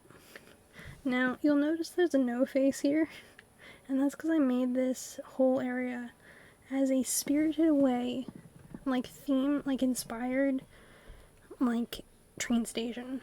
Now, in the original Spirited Away movie, it has a train station in it. When you come in from what I remember, it's been a little while since I've watched the movie, but it has a, like, abandoned train station that people walk through before they continue on into the, like, the market with all the food, and the parents get turned into pigs. So this whole area, this area here is inspired by, I will rebuild this train station if I decide to make a Spirited Away themed train station when I've flattened it, but this is kind of what I did. So I made, this is the little office with, like, the scarecrow pumpkin guy is the office worker.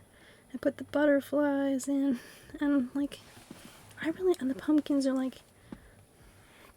the pumpkins and the mushrooms are, like, it's overgrown, it's fully, like, grown up and grown out, and I like how it's turned out, you know? Like, the way it's developed. Do.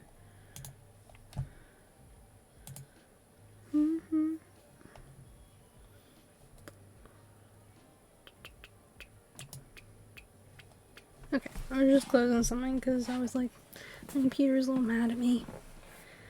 Anyway, so the mushrooms and the pumpkins are because it's overgrown, nature's taking over, the leaf piles and the scattered papers are like the stuff that was left behind. You know, when you, like, see a place that's been abandoned, nature slowly takes over. I kind of wanted to think of that. So the whole island is like a forest. Everything's kind of controlled by the forest, and just, like, all kind of belongs. So even when you see furniture and stuff outside, it's all forested. I originally had a lot of this area more urban. My original island, it was all very urban. There was a lot of pathing everywhere. It was all brick, because I like the brick pathing. I do. And this area initially was like a visitor eating area with pagodas, which I still love, and I've used them elsewhere on the island. So that's what this whole space was. But now it's my abandoned train station. Now, something you'll notice in relation to the fact I have gnome here, I have, in fact, got 56 hidden gnomes on this island. Now, whoever wants to do it is welcome to visit. My dream address is publicly available, both on Twitch, on my Animal Crossing, Instagram, it's everywhere. It's not hidden. If anyone wants to do the tour of my island in dream address form and find the gnomes, all 56 of them, which no one has and has told me they've found them, they're welcome to. There is 56 hidden gnomes. I thought there was 50, but my math is wrong. So there's 56 of them. No one has found them all. There is, in fact, no gnome that no one has not found, so every single gnome has been found by one person, or, like, multiple people, but no one has found all of them at once. So that's where the difference is. Some people have found certain gnomes, and that no one else has found, but that's the way it is. So if you see gnomes around, that's what they are. When I do it with someone in stream, I'm like, oh, cool, you want to find all my gnomes? And, like, I cross them off for them so they can find all my gnomes. But yeah, so that's why I have, like, a couple of very public gnomes. Because the thing is, I don't want people to leave without having found a gnome. I want everyone to have found at least one gnome on the island when they come to visit. Because I would feel bad if they came to the island and they couldn't find any. Like, that's not the point of a hunt. You know? You want people, when they do a challenge, to at least get partway through, get a couple of achievements, whatever. So I have some easy gnomes, I like to call them, that are easy to find on the island. They're not hidden. Anyone who goes searching for the gnomes, they'll spot this one, they'll spot some of the others. They're not secrets.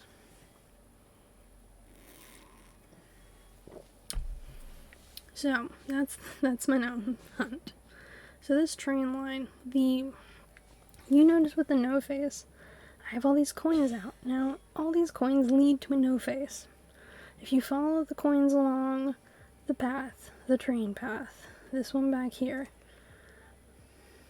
all the way along, it goes, this one here, this path goes to my secret beach, and the no face at the back of the island.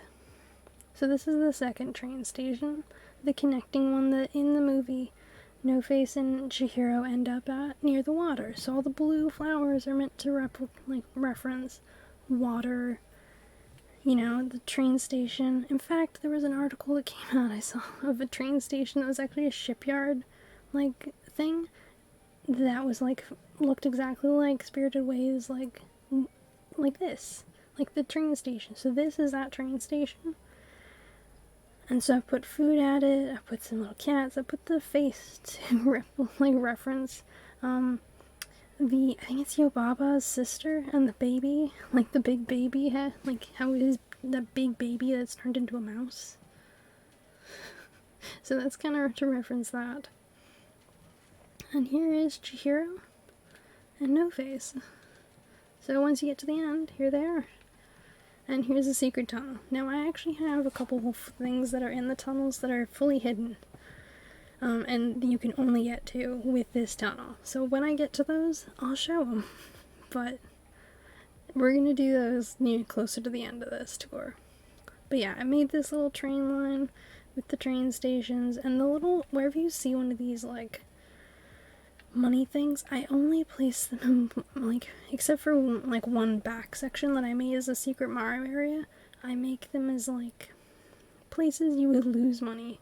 So, like, the train station. This one specifically is for the train station and was for, I have them in one of the rooms. We'll get there. Now, I made most of my island possible that you can get anywhere from anywhere. It all circles back. Nowhere is really fully blocked off from anywhere. That's why I gave the tools inside the dream address, because if you're stuck anywhere, all you need is the ladder or the vaulting pole I've given in the tools, like the presents, and you can get anywhere else on the island. You are not trapped. I promise. Now, I love the bamboo, but these are all, like, original bamboo I had on the island, but I didn't want to, I didn't have any area anymore that I wanted to, fully decorate with bamboo. So there's just this one section of bamboo. They don't appear much on the island. I do, think, want to change that on my next island with them to have more bamboo, but I kind of like it as just, decoration. I finally found out I could make baby bamboo, and so that's how these came about. I love the baby bamboo. I think I'll do more of them in the future, but I'm a huge fan of baby trees. I just am. Now this is Tom Nook's. I put, a Pikachu in a crate, apples in a crate, because they are not above selling anything. They will sell whatever. They will take whatever. You bring your anything to them, your wives, your children, your items, they'll sell it all. Tom Nook and the Nooklings are not afraid to sell anything. They're good. So here's a Pikachu over here that's gonna be sold. They're selling them. I originally had a different thing here. I had one of the villager houses, but I didn't want to make one little separate area that was just a villager house. I made this. It's near Town Hall. It's near Tom Nook, but it's kind of hidden, so you could totally miss the Nookling's shop if you really weren't paying attention. You know, you gotta be on the path. You gotta stay on the path to find them. See, if you leave the path, you get lost, but if you stay on the path, you're fine. Now, this way down here, it splits in two. So first I'm going to go pick these up, because I dropped these down here. And they're not going to be part of the tour, and then we're going to go visit George's and circle back. So, this is one side of the beach, but up here, which is kind of connected. As you can see, I've got the coins coming here, so you've got the expectation of a no face coming. So you can't just jump across here to get here. There's multiple ways to get here and out of here, but here we are. Chihiro, it's the bathhouse. I built the bathhouse on the beach because I wanted to build this bathhouse, but I wasn't really sure how best to go about it. Now, ignore the crabs, kind of. I put the crabs in recently, and I'm kind of liking how they're looking, but before I make the permanent DA, I'm going to make my decision about whether or not to keep them. because I like them here as like little monsters, along with the ghosts and the duckies. Gulliver's on this island today too, apparently. Gulliver's everywhere. He's just like a continuing dude who falls around. The problem with him is I have to go and find rusted pieces on a treasure island or something because I've covered all my beach. Or just ignore him. That's the alternative. So this is the area where I have Darcy's and George's houses. Here's the map of my island. I should have done this earlier, but the villagers I have, there's a theme to them. So I have Rachel and Campbell, which is myself and my boyfriend. Then I've got Emma, Elizabeth, George, Darcy, Sherlock, and Watson. I have the full 8 villagers. You can have a max of 8 because you can have 8 user accounts on the Switch. So as a result, you can have 8 villagers. Max of 8 is what's possible. So here we are. Now, the way I did it was that first up, I made the first 6, which is these ones. Sherlock and Watson came later. Now, I wanted to make them in pairs, so Emma and George, which are both from the book Emma by Jane Austen, I made them as a connected pair, and then I made Elizabeth and Darcy from Pride and Prejudice, which is, I love Jane Austen. She's one of my favorite authors. In my last island on New Leaf, and like, I had villagers named after, like, I had Jane. I actually, like, had Sherlock as well, and I had 2 other book characters. So she's the only author I've actually named a villager after, because she's one of my favorite authors. So I made Emma's, like, the book Emma, which is probably, yeah, so she's one of my favorite authors, and so the book Emma actually grew on me. I originally sat down and read the book, and I was just like, I couldn't stand her. I couldn't stand the character. I couldn't stand the book. I quit. So I circled back around a couple years after. It was like a good year and a half later when I decided to read all of the Jane Austen books in order. Now, I didn't succeed. I stopped because pandemic ruining my ability to read. But it totally destroyed me for reading. That just, like, I stopped in, like, March of 2020.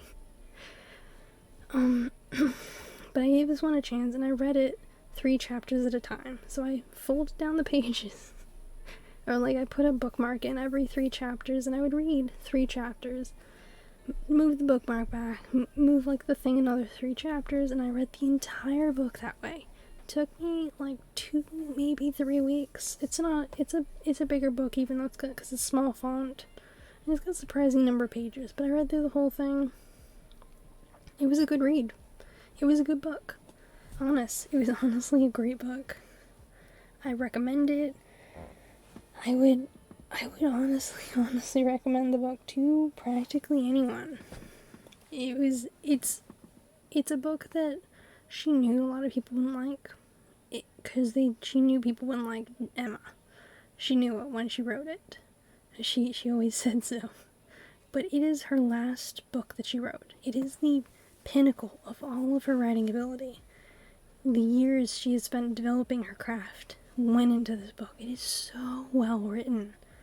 You start out hating this main character, because she is awful. She is selfish, self-centered, massive gossip. She is a meddler. She does not know when to give up with messing with people, and she tries to make everything just the way she would want it, not the way it should be. She ruins her friends' chances at love earlier on, like a suitable love, because she thought that she must have been of a higher station, so she wanted to bring her up to marry someone of a higher level. And she acted utterly ridiculous with a male suitor, even though she knew she wasn't interested. She acted utterly ridiculous towards him. She is sincerely unlikable near the beginning. Sincerely hated her. But she had a development through it. Now, don't get me wrong, she was still Emma. Still the kind of person who would occasionally meddle you know, have higher ideas that she thought were like her ideas were the best. You know, she's not perfect. That's fine. You don't want a perfect character because they're not really believable. Now, she grew on me, honestly. This character grew on me as the plot went. You start to root for her and want, like, she changes as a person partway through the book. She gets knocked down a couple times. Like, her ego's knocked down and it shapes her. She changes. Like, you can hear the way she starts to develop and change and grow, and she ends up in a better place by the end, with someone who will challenge her and continue to make her a better person. Who she'll bring happiness to. I'm sorry to ruin the plot of Emma for anyone out there who wants to read it. Really, truly. I will make sure to put a spoiler. Spoiler, don't watch if you want me to hear you talk about him, but the book so impressed me, the character so impressed me, that she went from my least favorite in Austen to the one I did not want to read at all, to the book that I will recommend to people. Now, there's still other Emma books that I like. Jane Austen, there's one in particular that made me quit. I hate the main character. Like, it's not that I hate her, it's that she annoys me. The main character makes me feel sad. It's like, I think it's Franny Price. She just... So, I live in the 21st century where even though people have stations still and there's levels of human beings and some people are like above you, everyone is human. We are all human on a greater level, and so I always treat people as like, you earn the respect that I give you. Like, you have to earn respect, earn how being treated as like a higher person. The people I do believe are like the Queen, and occasionally an odd ruler. That's kind of like, if you are a really good person and you like do a lot of good for people and I know about it, I'll treat you as like you're this amazing human being who's earned my respect as a human being, and I will treat you as like your higher station. That's where it sits. Now, Fanny Price is one of those people who like oh boy, she just like, she's not...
muted myself, that's fine. I was just saying how, like, the entire thing froze for a moment. Anyway, so Fanny Price, like, she accepts that these people, that even though their family, like, their blood relatives, their family, that they're of a higher station to her. So she needs to, like, treat herself as beneath them, even though they're blood. And the only reason that they took her in was because they didn't want her marrying into their family, because at the time you could marry cousins, apparently. And they're like, it's like close cousins, like one step away cousins. Like, no wonder there was problems with incest. Regardless, she just accepts that they treat her as shitty, like as lesser than, that they don't want her in certain company. Like, all this absolute nonsense. I will never accept it. It ticked me off. And I just wanted to scream through the book pages, Fanny, get a backbone. Thanks for the follow, Animal Crossing 1557. Welcome to the Bear Cave. Happy to have you here. Do you like Animal Crossing? I assume you like Animal Crossing, but do you have a favorite villager? So yeah, Fanny will never make my list of people to name villagers off of. Hey. But yeah, Emma changed my mind. And then Liz and Darcy, they're my two favorites from Bride and Prejudice. So that's how they made the list, because, like, they're honestly, I've reread the book so many times, so I named two villages after them. Hope you're having a good day. I'm gonna call you AC1557. I always ask people, like, what's your favorite villager? Do you own the game or just like watching? And I'm doing a tour of my island, so I hope you enjoy. And then I brought Sherlock and Watson on after all the others because I came up with a lore for my island. Now, I love the Holmes books. I love, like, Sherlock Holmes as, like, a character. The person himself, a little much, but the character I love. So I brought them on because I made lore for my island where villagers, like, were disappearing and dying. And I'm gonna call it dying, like, they returned, there was, like, graves that started appearing on my island, and then it just kind of developed from there. So I brought Sherlock and Watson on to investigate the disappearances. Your favorite villager is Brewster. I know he's not a villager. No, it's cool. You can like Brewster as your favorite. I know that outside of it, NPC-wise, my favorite, probably Gracie Grace. I just love her sass. Like, so sassy, and I love it. And her furniture and clothing, albeit overpriced, gave me something to aim for after I'd done everything else. And call you Dom? Okay. Hey Dom. How you doing? I will go out of my way to try and remember that. If I forget, just, like, let me know. And you're gender fluid. Cool. Well, so do you prefer them, like, they, them, or, like, I prefer she, her.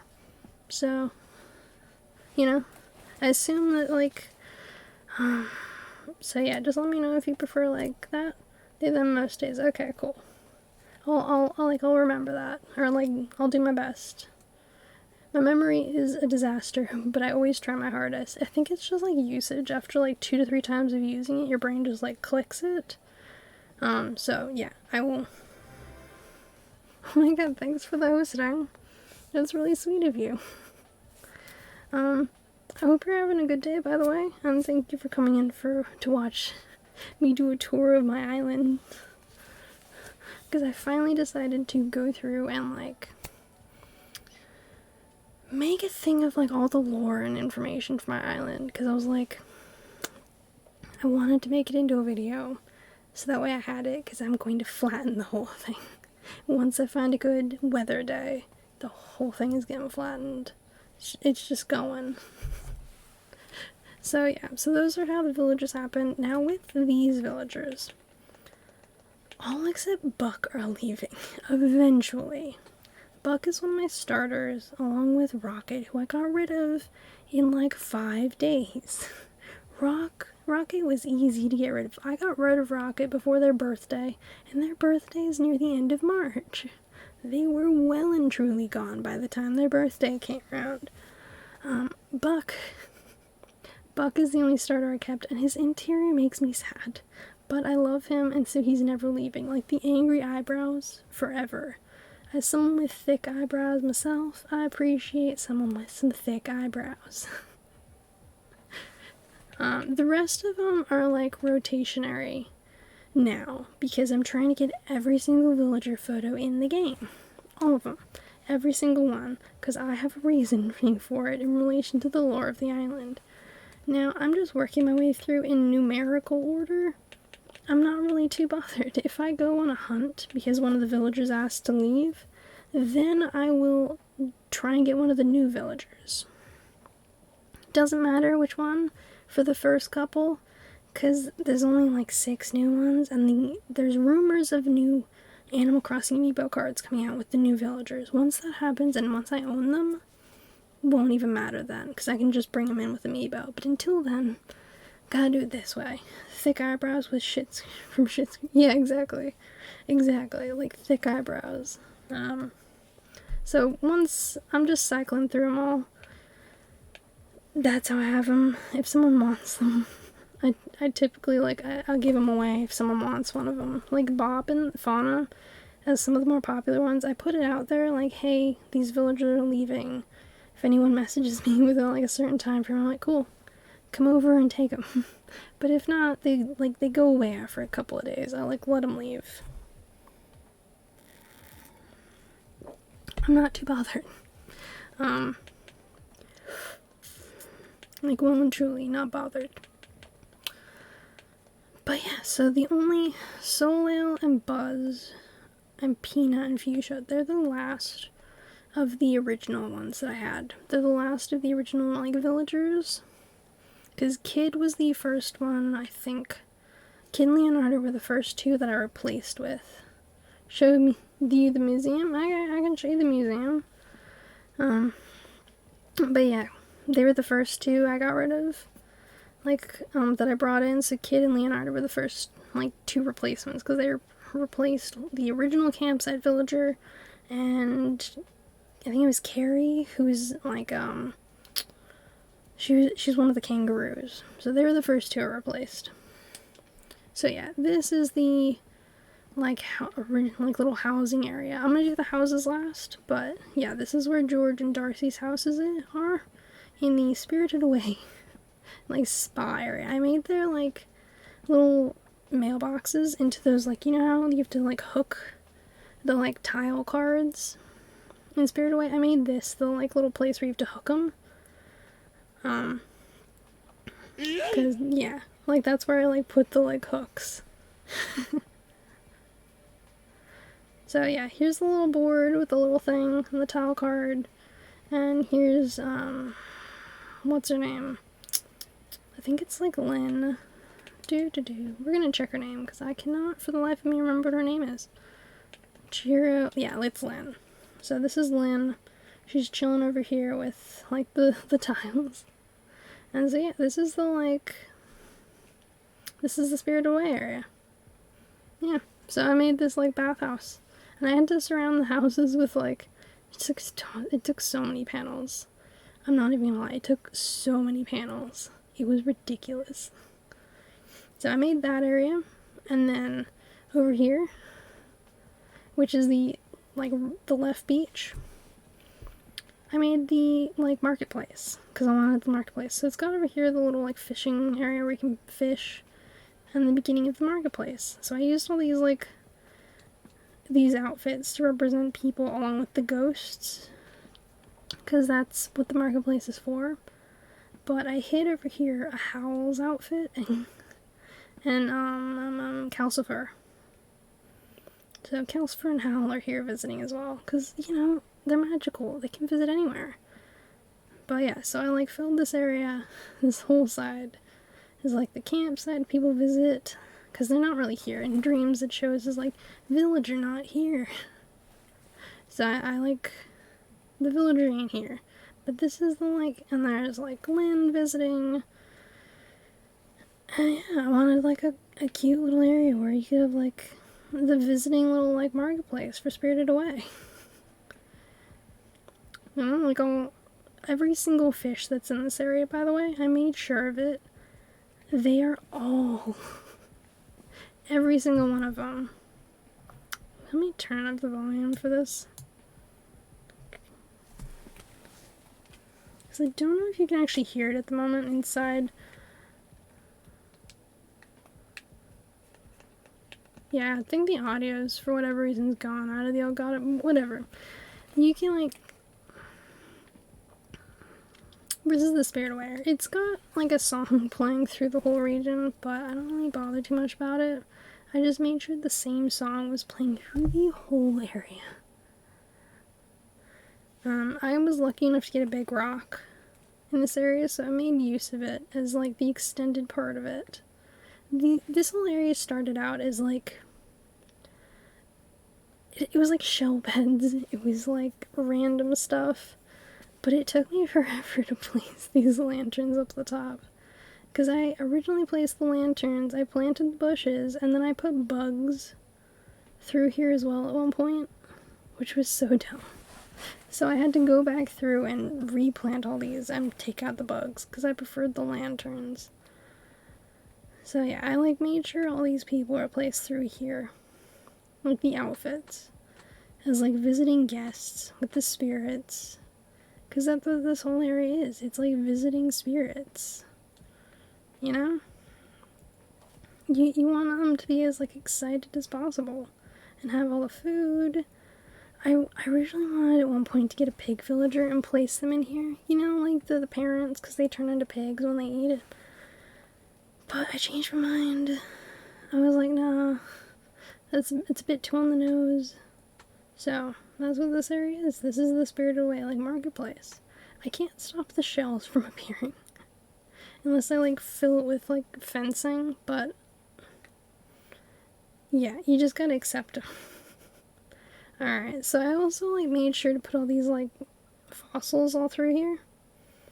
Because I liked decorating with them. I actually got the inspiration to use, like, dinosaurs throughout the island.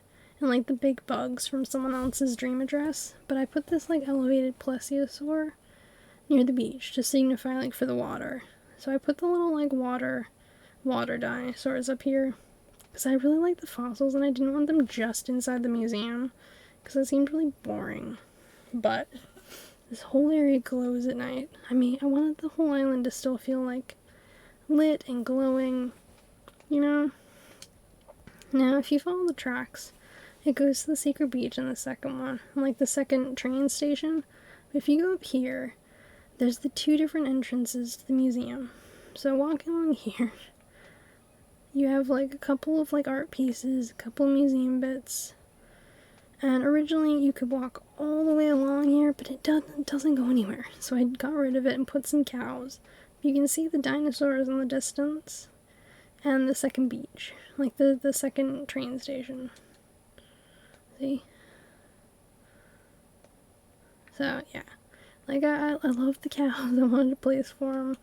And I wanted them to have, like, a little pasture. So that's, like, their area over there. Because they could walk across the water. Because cows don't care. So I surrounded the museum with, like, fossils, bits of art. You know, I wanted it to feel as, like, but the nature is taking over still, and, like, star fragments have fallen because Celeste, you know, it's her brother Blathers who works there, so she's surrounded the museum with these lights, so they can come out at night and, like, fish and look at the stars. A nice little seating area over here. You know, it's all kind of relaxing, and this area has one of every single flower in it. I wanted to make sure of it. Now there is a couple of duplicate colored flowers, because there just wasn't enough. I needed a couple extra flowers. But this area up until here, this, like, point where the path ends, there is one of every single color for every type of flower in this area. Which took a bit of work. I originally had them all sorted, kind of, and they still kind of are. So the pansies have that little aisle over there, and then you've got, like, the windflowers and cosmos. Over there's the tulips. They're all kind of, like, mildly sorted, which kind of makes a little more sense for nature purposes, but, like, and I've hidden back here one of the warp pipes. So you can, like, come over here. There's a warp pipe. But yeah, I wanted to sort of make it very obvious. Whenever I think of museum areas, I think of, like, snacks, you know, like the vending machines, a place to sit, and of course, like, you know, the fossils. The museum in my main area, like my town, it has a huge giant whale, like, in the air, leading into it. So I wanted something kind of that felt like that, but that wasn't, like, crazy. So I have, like, random bits of things, like, that are artwork and fossils. I have the beehives for, like, bugs, because you expect bugs and fish, so there's, like, water and places to, like, you know, fish over here. I wanted it all to, like, surround the museum. Of course, chickens have come with, like, nature. So, like, because it's all forested, so we have, like, wild chickens that have just kind of come over for a visit. But they, like, hang out with, like, all the lighting and the bugs and the fossils. So I was like, I loved decorating with the fossils. There's only, I think, one spot on this island that you can actually see the full brachiosaur. I think it's over here. Yeah, this is the only spot you can see the full brachiosaur. So you can see it here. And that's practically it. I originally had it over behind Buck's house, but I've moved Buck's house. So I had to move the dinosaur, and I was like, I don't want to sell it. I don't want to get rid of it. So I moved it over here. And the Tyrannosaurus Rex is over there in the background. So you can, like, see all the dinosaurs. They're all kind of in this area. They're all chilling out. I don't know. It just, like, I love using the dinosaurs. I put a lot of tiny touches that just took forever, like making sure there's pumpkins around, because like wild pumpkins, like the flowers have kind of spread, but the flowers are all similar colors in certain areas. So the in front of the museum is like red, orange, yellow. Now my museum is almost fully completed. I think there's only a couple of things that are missing in the whole museum. There's like, I'm pretty sure I have all the artwork. I have all the bugs. I think there's a couple of sea creatures I'm missing. A couple. But that's about it, because, let's see. I've got most of the bugs, and I've got most of the fish already. These ones are in winter, so I haven't caught them. So there's, like, a couple of fish. But yeah, it's mainly sea creatures that I'm missing. And that's okay, it gives me something to work forward to. But it means this museum is basically finished. Like, there's basically nothing else for me to do. So we're gonna do a quick search of this. So this is the pre-Brewster being given to the museum. Because I don't know what Brewster is gonna change apart from the roost. If they're gonna, like, redecorate all of the museum or not. Hey, Bob. How you doing? So, something you don't know is if you stand here, it actually shows you all the statues. In, like, the expanded, like, swivel form. Which I actually didn't know. There's an area in the fossils where it'll change as well. But this is the one in the art area. So that's all the statues, basically, except the couple that are on here. But yeah, you've got, like, all the art pieces. You've got the other statues over here. My favorite art pieces are definitely this one. And there's one up the, and oh yeah, the couple of Van Gogh ones, because they're ones I've always loved. And then you've got a couple, like this one back here.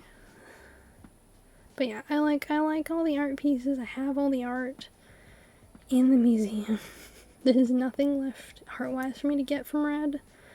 I was very proud when I got the whole art museum. But yeah, I like the art. I like the museum, but it's finished, basically. I have only a couple things left to donate. So there's the art section. We're just going to do a quick walkthrough of each of them, because, like, they're fully done. May as well, like, include them in, the full tour experience.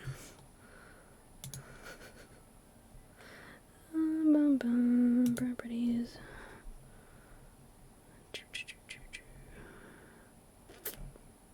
Mm-hmm. Mm-hmm.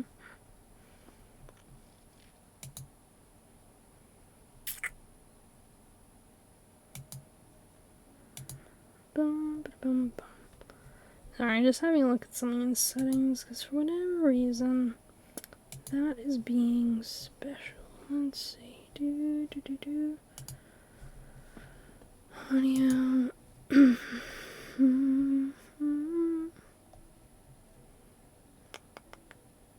Input. Video. Frame.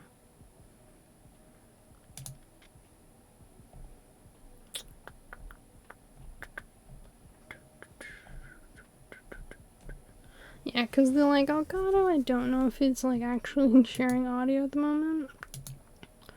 I know it's probably not, because I can see it's not in general. So I'm like, cool. It stopped sharing audio earlier, and I don't get why.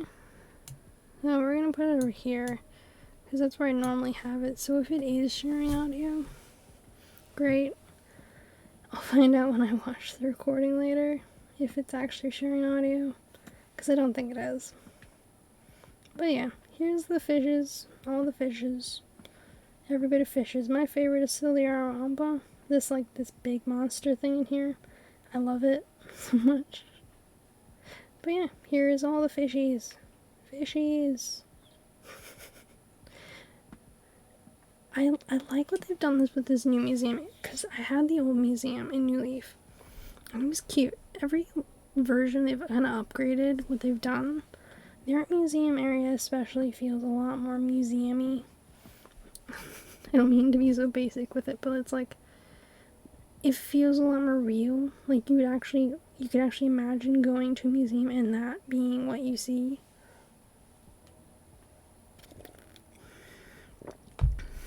Yeah. Snow crabs. I love all the crabbies. Hey, crabbies. No, I haven't caught them. I cheated. I found Treasure Island, picked up a couple of them, donated one. So I haven't caught all the fish and the bugs, but I think I've donated them all. Which is whatever. I'm fine with it. Or I think I did on, I visited someone's island on one of my second accounts. And they were in winter. And so I picked up a bunch of them because I went swimming. And now I have them all. But my main villager doesn't have it. Doesn't have them all recorded. So she'll get there eventually. But, so I think it's that I, don't have them on my main villager. But I've donated them all. So, yeah, it's just one thing left to do. But I love the way it looks. Like how it's, I don't know, it's just, I love the museum. I literally, during the museum day where you had to go through here and continually get all the, stamps to get the full, all, those plaques, I did it every single day for, God, it was a long time that I did it for. I did the whole thing repeatedly for, the entire time period on all 8 villagers. I had a lot of plaques. I sold a lot of them, because I just didn't need them. I do love how recently during the pandemic, someone, went out of their way, the museums. They actually used this game to teach kids about, bugs and fish and stuff, which I thought was really cool. They used to teach them about nature and sea life. Now, something to know about these beetles over here. They move in the nighttime. They go from these trees over here, and they appear on this tree. And they do bug fights, every night. So if you come into a museum at night, they've actually moved to this tree. And different ones will, fight it out. And you can be like, fight, fight, fight, fight. And you can, well, your character doesn't, but you can. So yeah, those are all these. I still do not know what this box here is for. It's this bottom one, it was empty. It's totally empty. There's nothing in there. See this? This one has mosquitoes, right? This one has nothing. What's it for? That one got fleas. This one got paper moths. That one has mosquitoes.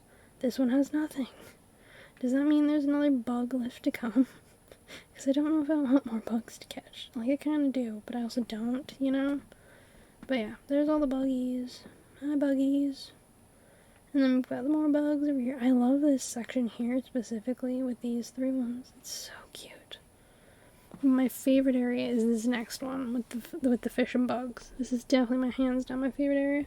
I love visiting normal museums, you know?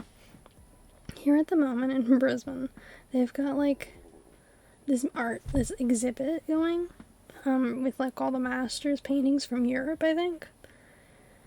And so me and my mom are gonna go and see it. I'm very excited. I hope we actually get to go.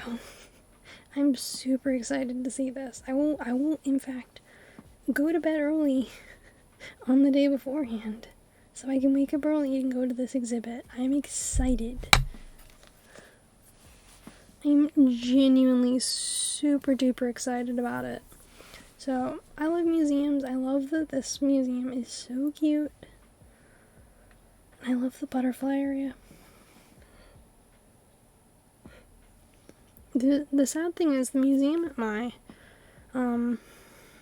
town, it has a good fossil area, and it has a decent display for like bugs and fish and artifacts, but it doesn't have as many wild like bugs as you might want. It doesn't, like, the aquariums here are okay, could be better, but they're okay.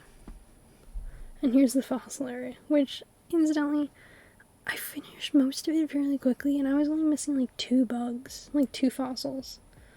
So here, like, you can see why I started decorating with them, because I had so many. And I was gifting some and selling a bunch of the ones that didn't have body parts, like, in the title name.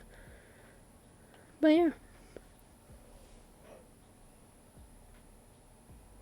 Although I loved coming in here for, like, looking at all these during, like, the time I was doing the stamp thing for the museum, you get a little over it. I do love how there's a meteor just, like, casually up there in the sky, though, just looking down on all the dinosaurs. Like, hey, here's your future. Here's how you came to be here.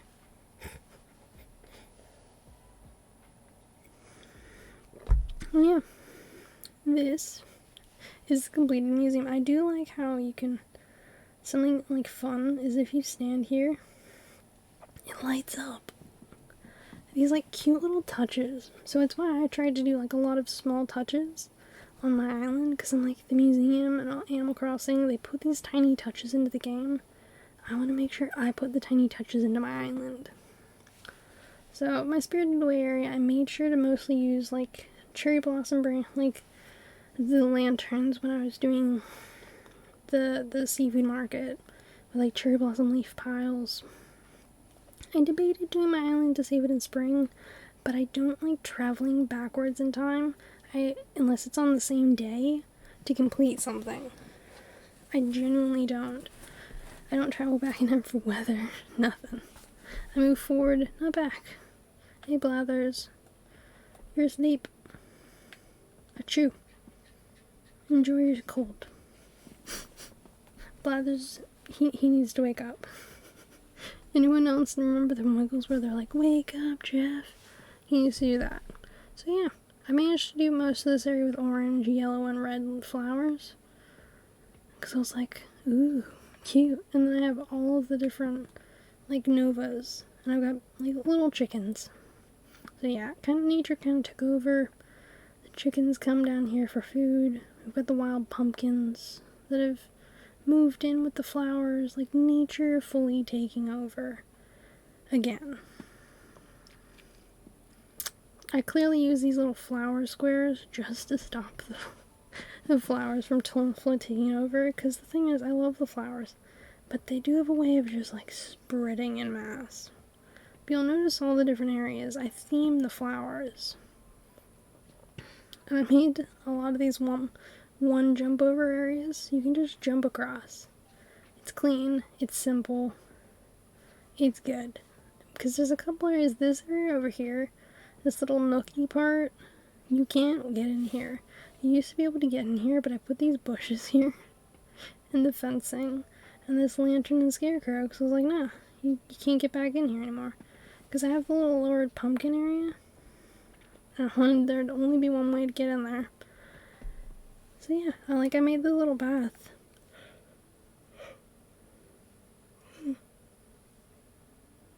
Sorry, this whole path area is separate with, like, the little area for the duckies.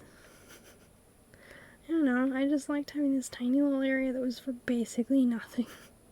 Except the duckies and some flowers. You know?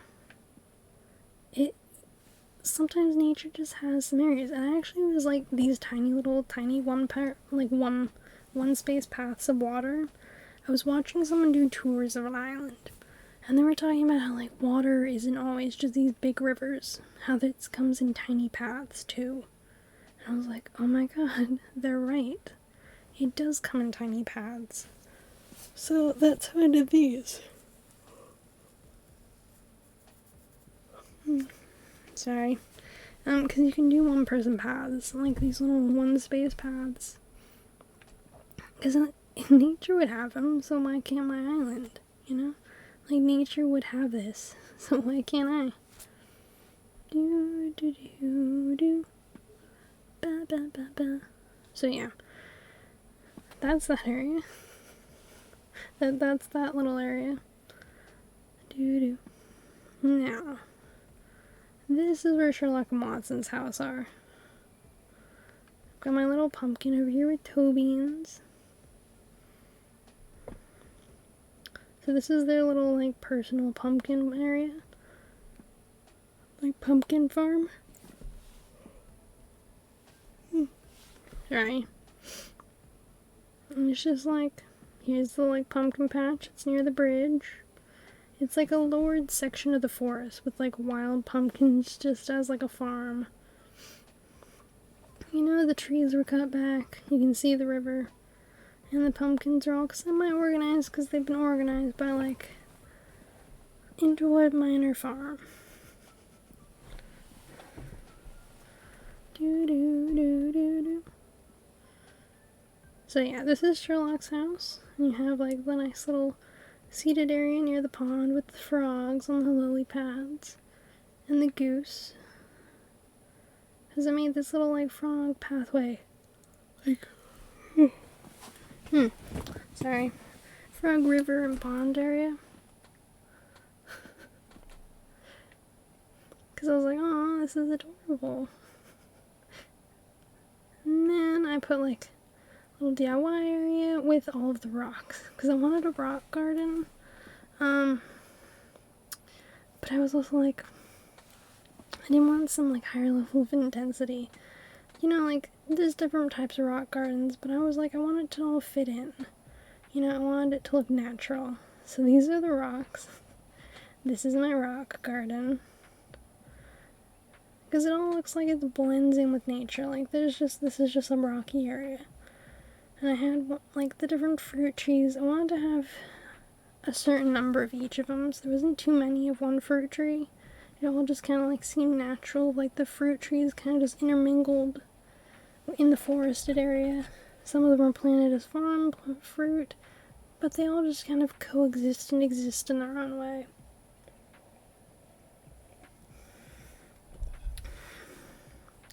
But yeah, Watson and Sherlock's houses are here. Now we'll get to their personal houses once we enter into them. But yeah, I wanted to make it so that, like, it felt like this was a little nook of the forest before going into the village area. Everywhere had to feel like the island continued on. Like it was all this huge island that just went on and on as a forest. You know? I just wanted it all continue within itself. But yeah, I love how little Karupi frogs exist. And you'll see all over the island I have little ghosts hidden. Because this is like a ghost town. I tried to make the island feel as natural as possible. You know, little land bridge. I originally had jail bars here. And so I might... Because the jail bars actually, like, they deflect where the what's the word I'm looking for? Balloons go through. They don't just cause them to raise up over them. They actually move them. I don't know how or why, but they do. And so I'm like, this is adorable. But I made one of these in the end because I wanted it to feel like a natural, like, you know those Japanese bridges with, like, the arches? I wanted it to feel kind of like that. So I moved them for this. I don't know if I regret my choice or not, but I love it. But yeah, this is this little pathway I made above the town hall. I edited it a couple of times because I wanted it possible to get down. There's so many times that have, like, villagers being like, hey, you, and I'd be like, ugh, I can't get down to you. So I made this area you can, like, climb down. Because it was such a pain trying to get around, you know? And then there's this path. So there's a secret path down here. You wouldn't know it unless you were down there, but it's a secret path. It's like a one space walkthrough path down on the level below with like little sprites, because this area up here is the hollow. So this all kind of like surrounds the little like Totoro hollow I have up there, where I've got like Mononoke's, like, I think they're called kodames, like all along it. So you're like, oh, I wonder what that is.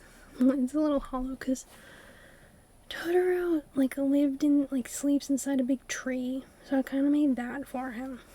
Now this is the DIY area.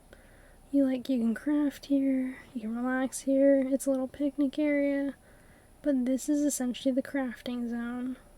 I didn't want anywhere else to be like crafting, nothing like that. That's just it. That's it. That's the main crafting area.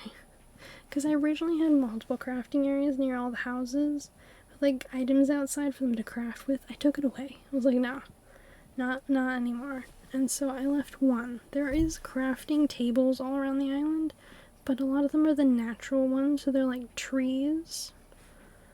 This is the only like dedicated crafting area. Now, this area here is this is a tree that's probably gonna grow if it does at all. Otherwise I'll take this pear. I'll use it to move a tree. But yeah, this is the little pumpkin patch area, the pumpkin farm, right near the crafting area. I wanted to have it organized via color. And down to the right is the mine. I wanted a dwarven mine, so I made one. Because I got these gem umbrellas, like gemstone umbrellas, and I was like, they're cute, I need a purpose for them. So I made a whole area that's just a dwarven mine. Now, let's see. This is Liz's area. Okay. Multiple messages in a bottle. I keep picking these things up and then more of them keep appearing. I do not get it. I swear I got all of them. Anyhow, so this is Liz's little like beach area, her paradise. In dream address form, she basically just stays here because if they don't have like a pathway to go to the rest of the island, they can't get across. So they just like live. She just exists near her house. Her house is the pink house. I wanted her house to reflect it. That she was like pink. And it was kind of like the modern version of her, because I thought a modern version of her would be more colorful. Use pink as kind of like a way of expressing yourself, because like Blackpink, the band, they're just like, they're fierce, but they're also feminine.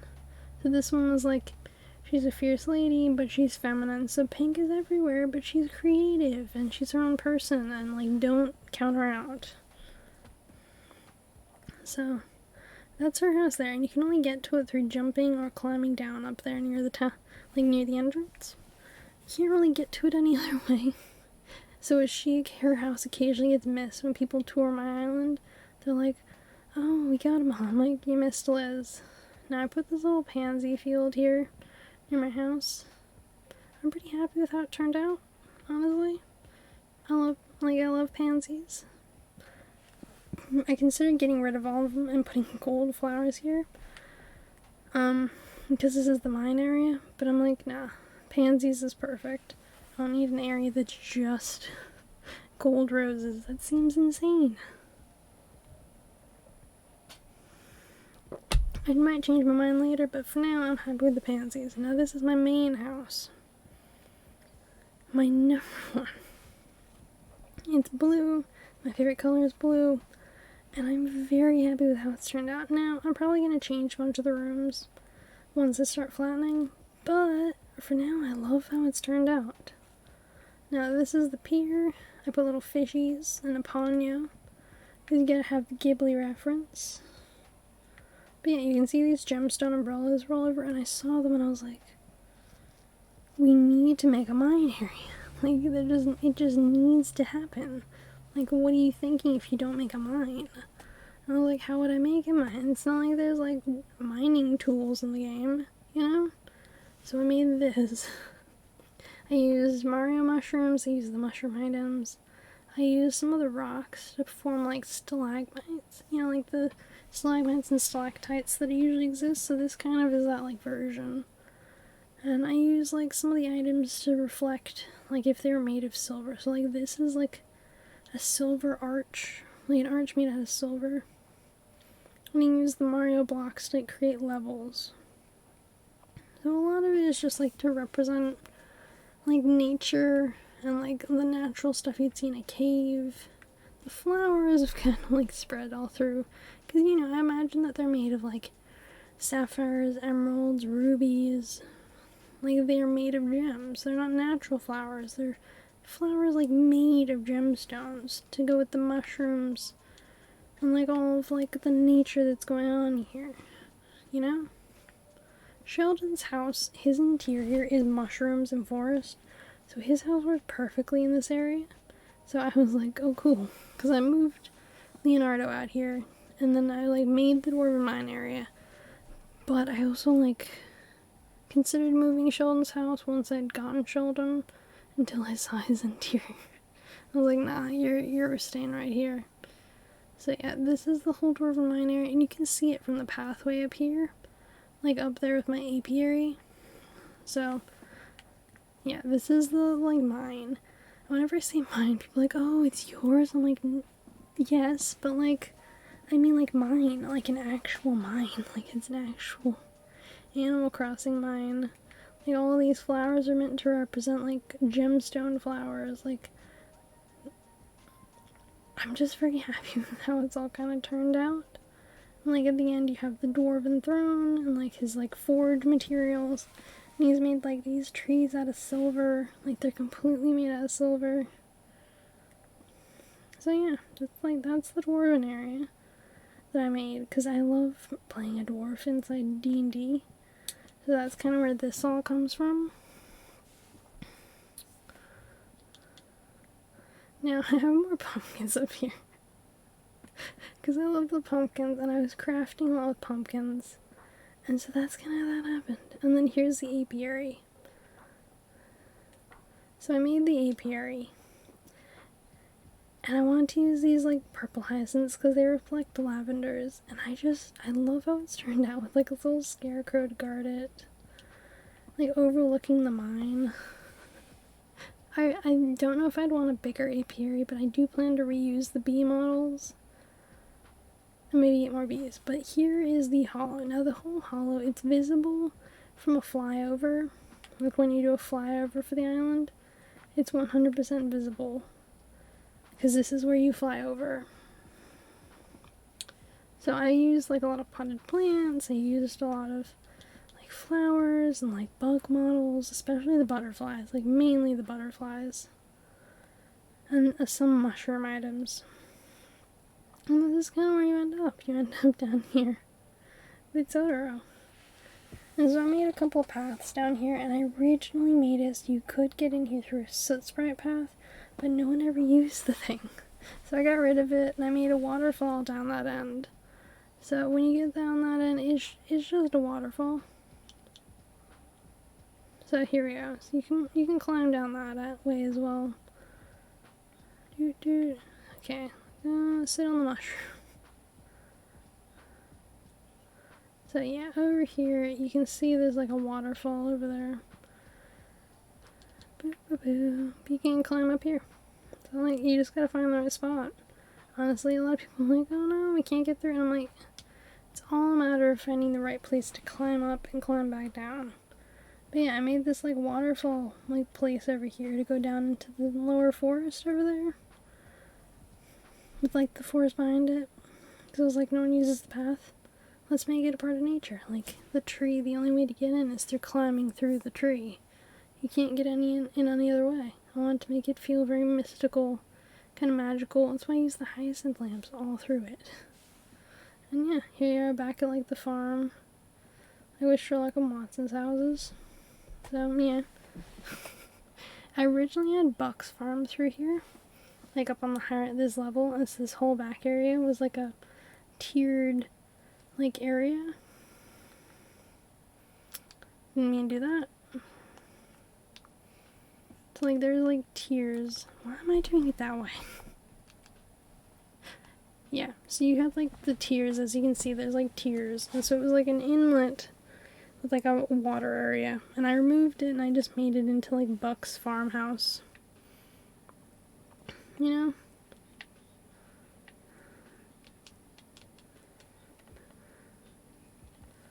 I don't know. I like how it's all turned out, you know? Like the farmhouse, like the trees, and like the secret path down there. Now this tree is gonna grow. And there's a tree farther back that are gonna grow. They just grew too far.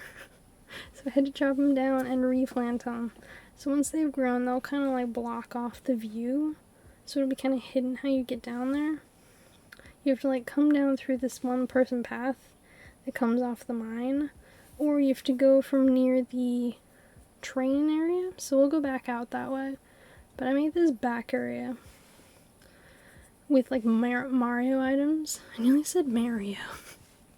With Mario items all down the back. As you can see, there's like a little warp pipe down there. And so this whole area back there is just like straight Mario items. Like, because I couldn't fit them in anywhere else originally. But I wanted to have them like decorating part of the island. So you can find like little strips of the Mario items down the back. So you can just go down there to like experience them or like have a little bit of Mario stuff. So yeah. It's like a fun little place to climb down to like view all the Mario items. This upper back area serves no other purpose but as a background of trees behind the residential housing. And like to separate it from like the little strip of rocks down the back where I have all the Mario items. Because I wanted to make it feel like a little enclosed area. I remember seeing an island where they had like an enclosed lower area that was just a couple of villager houses. And it was all filled with mushrooms and hyacinth lamps. And it was so magical. It was like a fairy forest. I wanted to kind of replicate that in this area. So that's kind of what I did. Now, the Able sisters is supposed to represent Granny's house. I considered putting a bridge in here, but I didn't have enough bridges. And I also didn't want to uproot all these trees just for a bridge. But this is the residential area. As you can see, I've got a tree tile there. Now I planned this entire island using tiles like that. The whole thing was planned using tiles named trees, object, flowers. It turned out pretty good, so I think my system is working.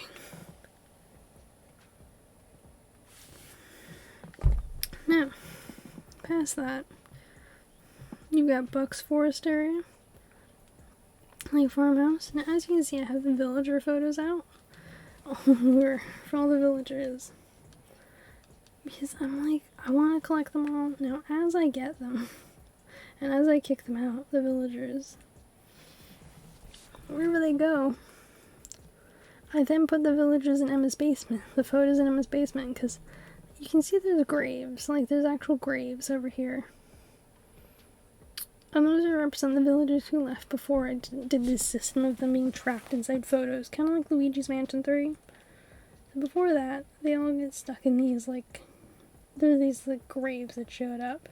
So if you see a grave, that's what it's for. But yeah, part of the, like, messing with people for my gnome one is I've planted a bunch of stuff behind trees.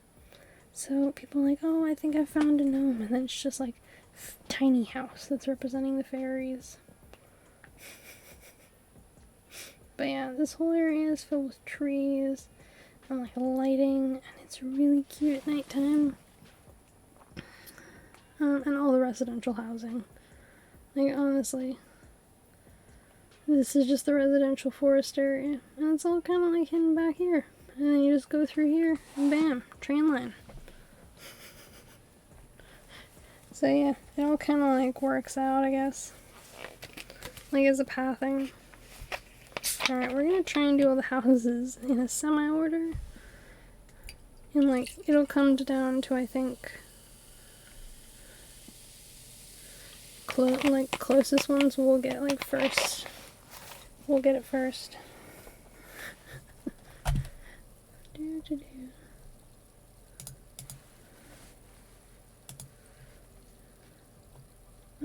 Cool.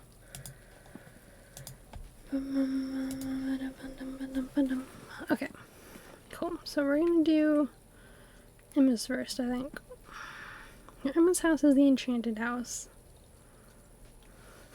Now I'm gonna minimize my camera through all the housing. So if you don't see me, that's why. Alrighty, Alright, so here we are in Emma's house. Now I have KK Dirge going in this one, cause you know, of course. But her house is the fairy house, or like enchanted. So she's got the fairies, she's got the creepy like jesters, and the visiting circus. In the back room is the tea room.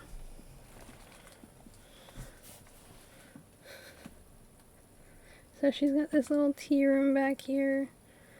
And now I used all natural lighting in a lot of the rooms. So as the day goes through and progresses, like the lighting changes, and I honest to God love it. Like I totally love it that it does that. You know, it's probably one of my favorite little touches is like how the lighting changes throughout the like day. Like just on the island.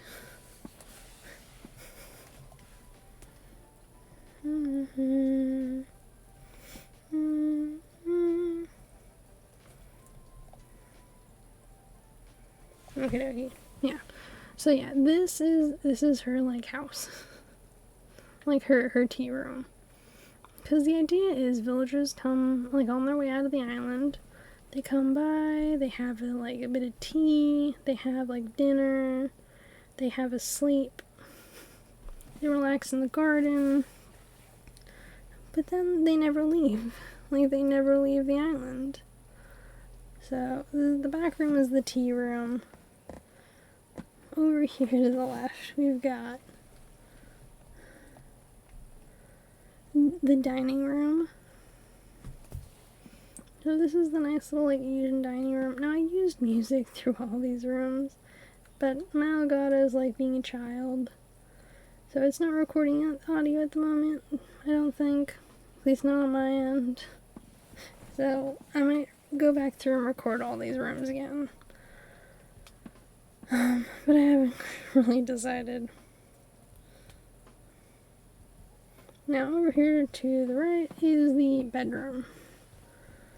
So this is where they go to like have a little sleep, have a rest, like hashed out. I'm like, oh yeah, and just like pass out. Like this is their final like resting place in their like grander like scheme to like leave the island. Then we have the attic. Now the attic is the garden. Like it's a calm little garden spot where you can just chillax, relax, have a little bit of a tea time. Yeah, so that's it there. Gotta love it. I like how I managed to incorporate all of the bamboo items into the room. It's got like every single bamboo item in the game in it. Which was a little bit of a challenge because you wanted it to look natural. I think it's missing the bamboo shoot. Actually, the bamboo shoots. But apart from them, it's got all of it.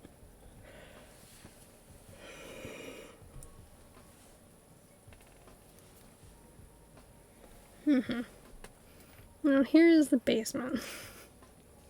Now you can kind of see the basement from like here, but it is a warp pipe room. I have 3 warp pipe rooms on the island. You can only actually get into via warp pipes. You can't get in there any other way. And that's cool with me. I did not mean to go back up into the attic.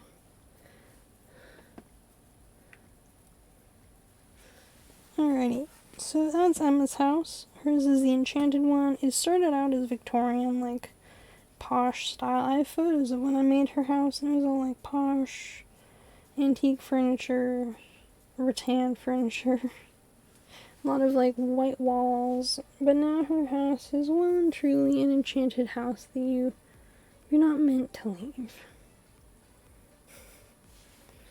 Do do do do do. Okay. Now I went to Sherlock's house.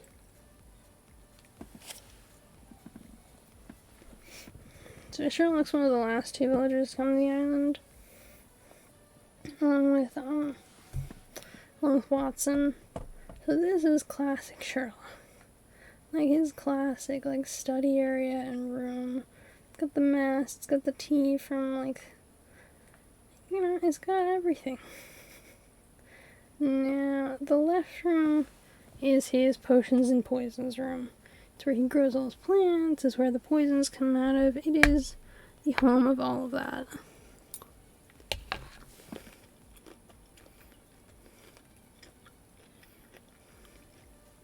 I think he's got the scorpion, he's got a tarantula. He has everything in order to, like, you know, plan out all the potions. And all the, like, figure out murders and what's going on. So this is the plants and poisons room. It's a vibe. It definitely suits him in the way he lives his life. Now, the right room you can't get into because it's a warp pipe room. So we'll go and explore the warp pipes later, and we'll get into all the warp pipe rooms.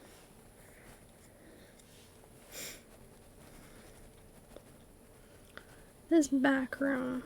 Now this is a little tea room for him and Watson to relax in, like read. You know, this room is one he made specifically to make sure that Watson was comfortable in his house. Because they were friends for a long time, so he brought this in to, like, keep her happy. You know, it's a sign of true friendship between the two. And you gotta appreciate that, you know? Okay, so yeah, you can't get in the right room. Now the attic is the bedroom. It is his, like, relaxing, like, de-stressing, you know, forgetting what murder he's solving kind of a room. He's got a little desk in here for writing notes to his brother, Mycroft, and, like, for listening to music, playing music. But yeah, this is his, like, little den of relaxation that he's got.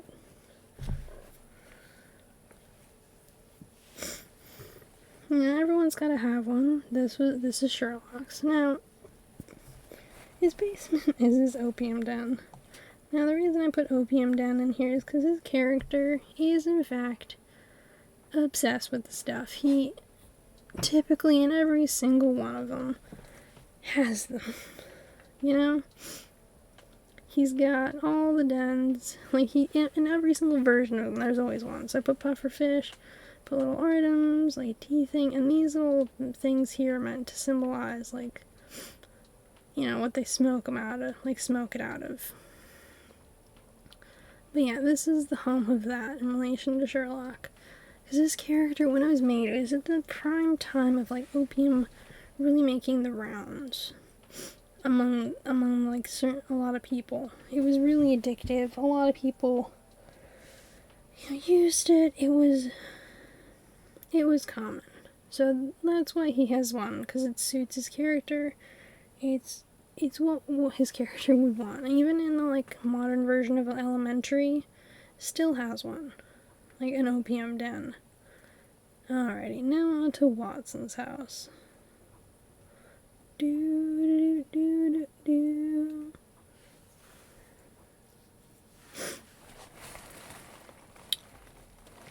Do do do do do do. I'm just gonna wait for the software to unfreeze and catch back up. Because for whatever reason, it's frozen. I really should have restarted my computer for all this. Okay, it's unfrozen. Excellent. So yeah, this is Watson's house. She, in the process of trying to help out with the missing villagers, has wandered a little too far into the forest, and as a result, she's ended up with her house representing the forest. So this is a fairy marketplace, you know, because she wants to go shopping, pick up some food and things, you know, because you gotta have the basics.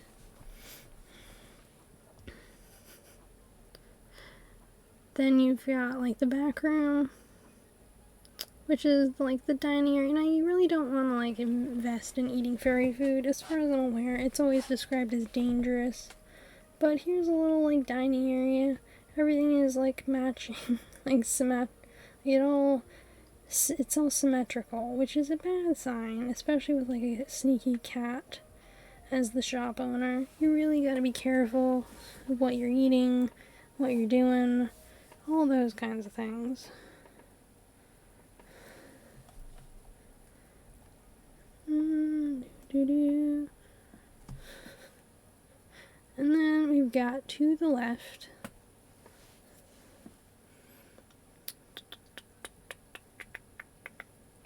This is a little bit of a fairy village, like little forest area. So this is like the forest is like really taken over, and this is one of the areas you gotta go through. And if you end up in here, you're kind of trapped. It's got the fairy houses and like the haunted trees, and it's really not advised. But of course, the carriages come through there, so I've kind of made this like pathway part. Shows the jungle flooring because the carriage like goes through the whole like the area, so it exits here. So people seem to try and go through here, which is what I wanted.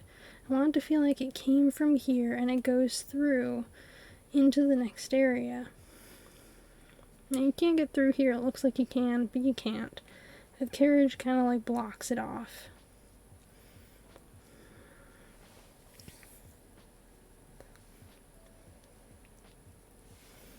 And here's the attic. Now, I originally placed in here a lot of more natural walls, but then I found this one, and it just suited the vibe of, like, otherworldly dining area that I wanted.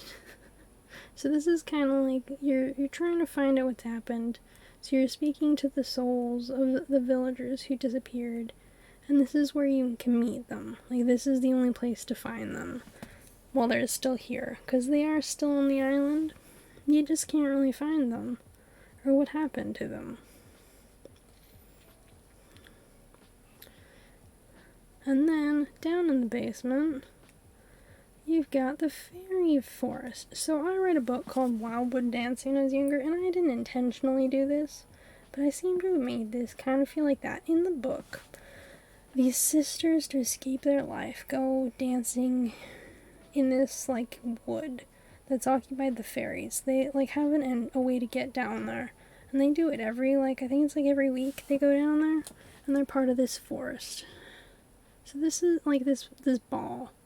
So this is what that is for. This is their fairy ball. You know, you're finding yourself here, and you're part of like the fairy folk, and you're able to talk with them and ask them what's going on. Have some meals, do some dancing. That's what this is.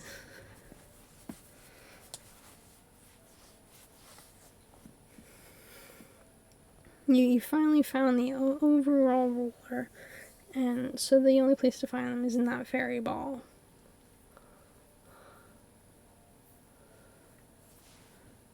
Onward. Alright, so the next house we're going to visit, we're going to do it kind of like along the beach. So we're going to hit up Campbell's, then George and Darcy, then Liz, then the main house. So I kind of put them all along on a strip on the beach, and so many people will go from George and Darcy's and try and just go along through the airport area, and you can't get there. You have to go all the way back through town square again to get to my main house and to Liz's house. Because I wanted it to all feel like far apart, but it's all closed together. It took a bit of work, and I think it's turned out pretty well. Here, we're at Campbell's.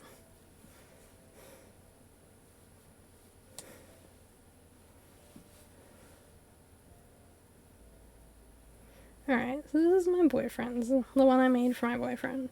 He doesn't play the game. He's probably never going to play the game, and that's okay. But I made this house for him. The kind of house I thought he would have had. Like, the kind of place that, you know, if he lived in Animal Crossing, this would kind of be what his home would look like.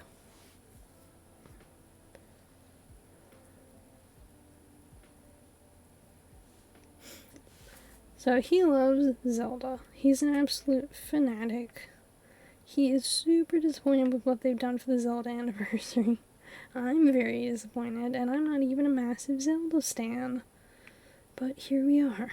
Here is his Zelda room. It's got a Korok, it's got a Pona, it's got the, like, chest. All it's needing is a Master Sword, but it doesn't exist in the game. Now, if we get a Master Sword, I'll put it here, where this pot and these two plants are, and I'll move the plants. But I really liked how the ancient wall, that, like, wall flooring kind of resembles, like, a shrine. It really makes me think of, like, Breath of the Wild and the dungeons.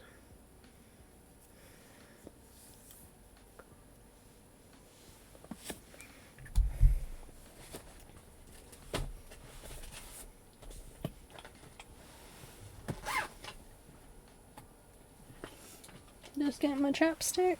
One moment.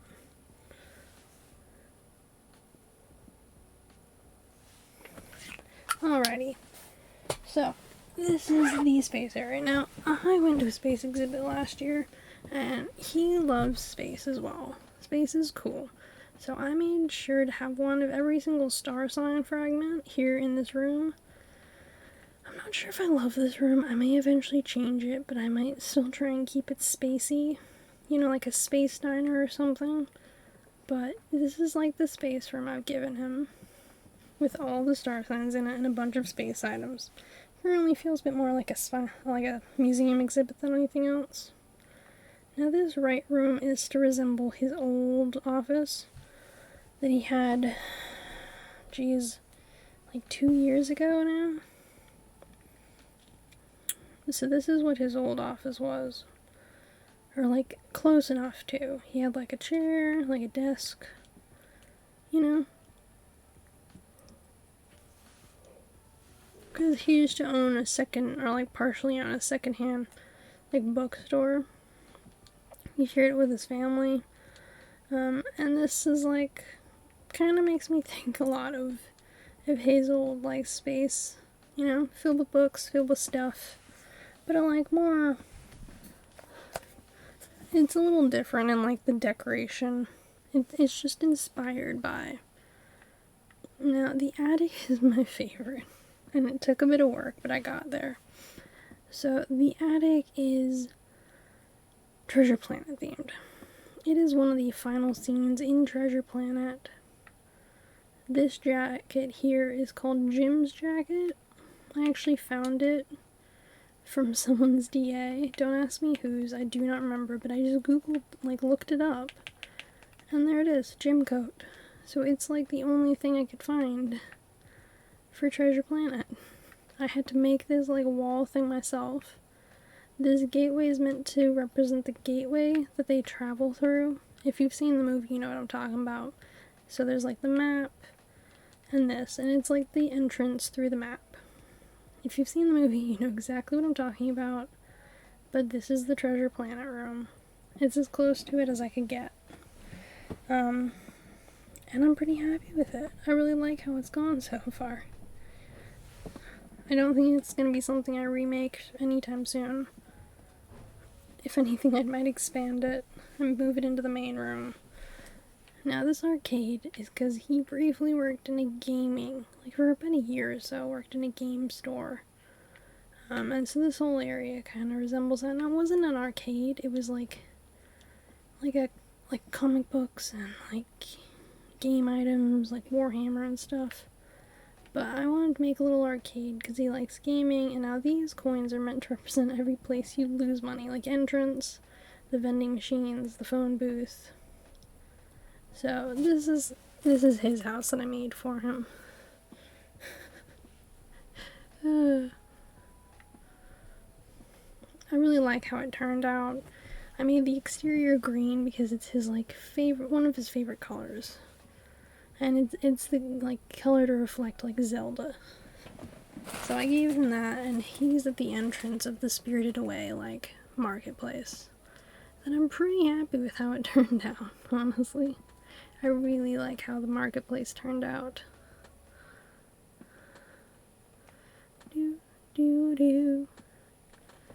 Okay, now to Jordan Darcy's. Now, before I do that, I'm going to take a short BRB because nature. And then we'll do the remaining 4 houses.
Hey there, back now.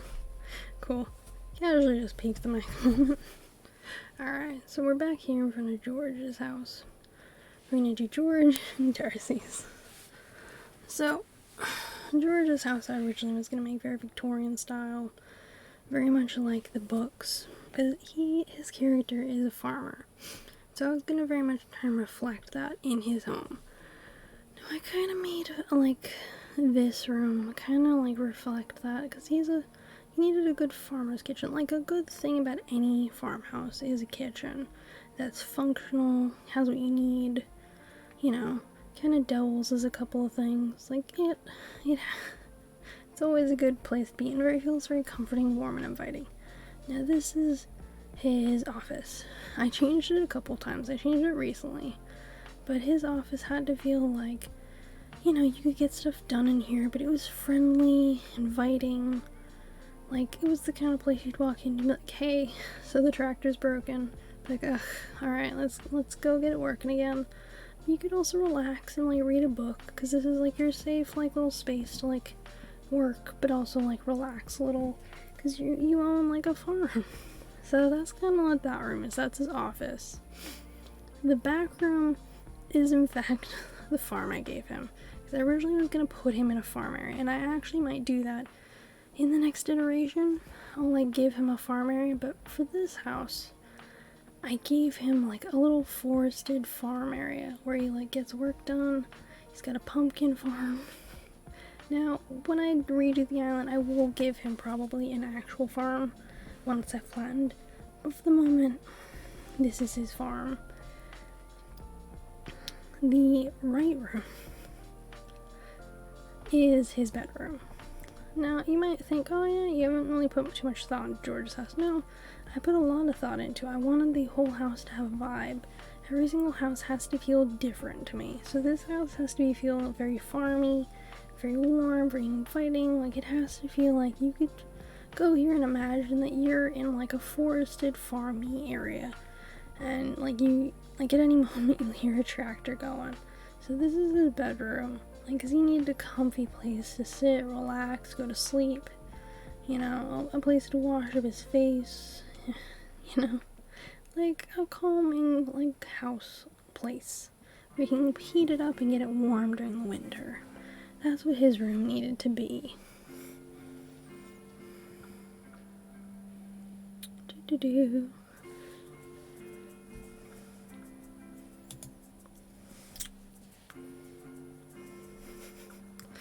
Now the attic is from when his house was supposed to be Victorian.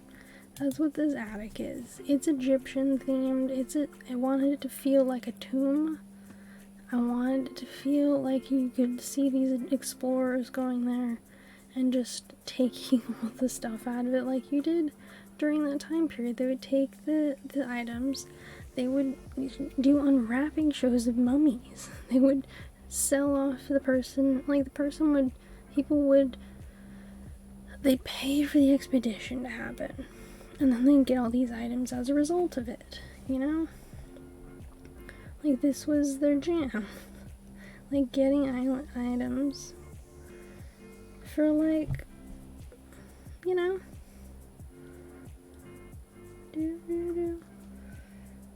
Like, getting these things after paying for, like, people to go to it, like, go on these expeditions. So these are the artifacts they would pick up, and they'd like have little places and show off all the stuff they got. So I made this little like island like place, like a tomb. You can see like the lanterns they'd place in order to get in here and look at the walls. So, you know, this is the tomb, and I really think it turned out very well. Because if any of the villagers to have like a tomb, it would be Egypt. It would be George. Now the basement is his like trophy room.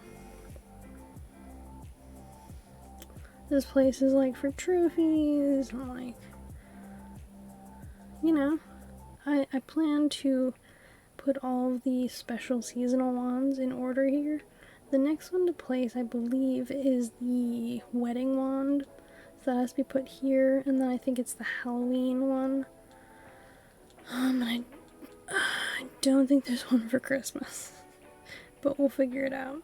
So this is essentially all like the special items. I made sure to have all the bug and fish trophies.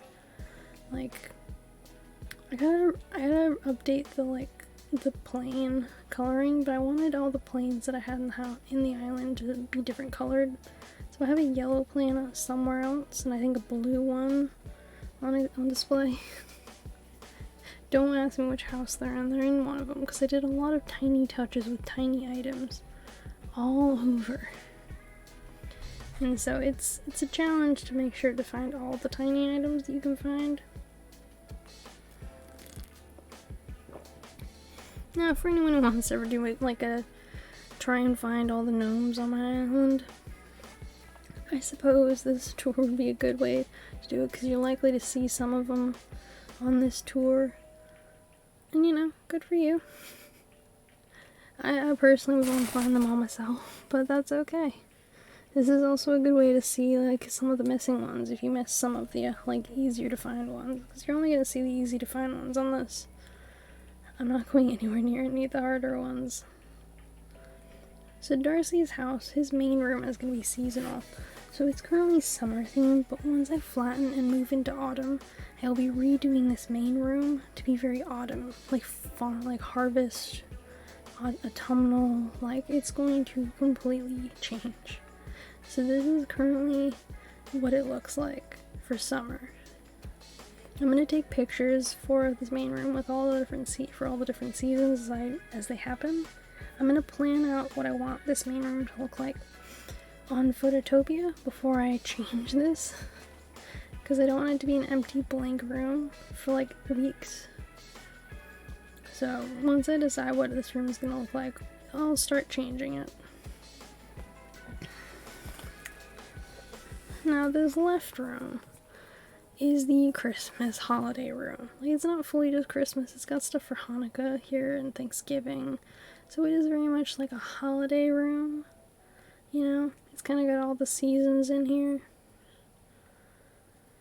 But it's just like, it's a very active vibe. I've been told that this is going to be a good place to hide a gnome, but I'm like, this is a terrible place to hide a gnome. There's nowhere really to hide it.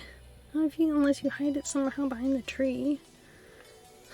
This is a terrible place. I know it's very active. So people are like, oh my god, we're always so distracted. I'm like, nah, people are never as distracted as they think in this room.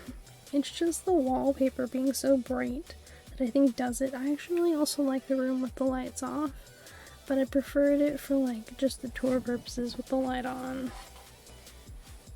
It is cool though with the lights off because all the lights on the trees do like glow and still, so I changed this room as a bedroom. It was like a full bedroom, and I wanted this to be like a spa, like springtime, like zen area. So that's kind of what this room has become now. I like it. It feels very much like you've stepped back outside into like a spring zen garden. You know, you've got the river, you've got like the pond. It all kind of works for me. But I wanted this room to change from what it was before because it just wasn't working for me. It was cute, it was nice. I think I have a picture of it before I destroyed it. But it was like a Victorian style like bedroom, and I was like, this room does not suit Darcy's house anymore. Now this is the gnome bar. These are two of the easy gnomes. There used to be 3 gnomes in here, but I wanted you to be able to sit at the bar and eat some cookies while they have their drinks. But yeah, this is like the gnome bar. You can come in here, chill, have a drink, have some snacks. It's very like warm and inviting and friendly. You know? You want to be able to go in there and just like have some food, have a snack. Now the attic is the garden. I made the garden when Darcy's was still going to be Victorian as well. But I love how the vibes are. Now there's cicadas all through here to give you like different sounds of summer, different cicada noises. Like it's a vibe. I 100% recommend going through here with the sound on for like your system, because it feels very much like you've stepped outside into summer. This attic, like into the cicada period of the year with summer.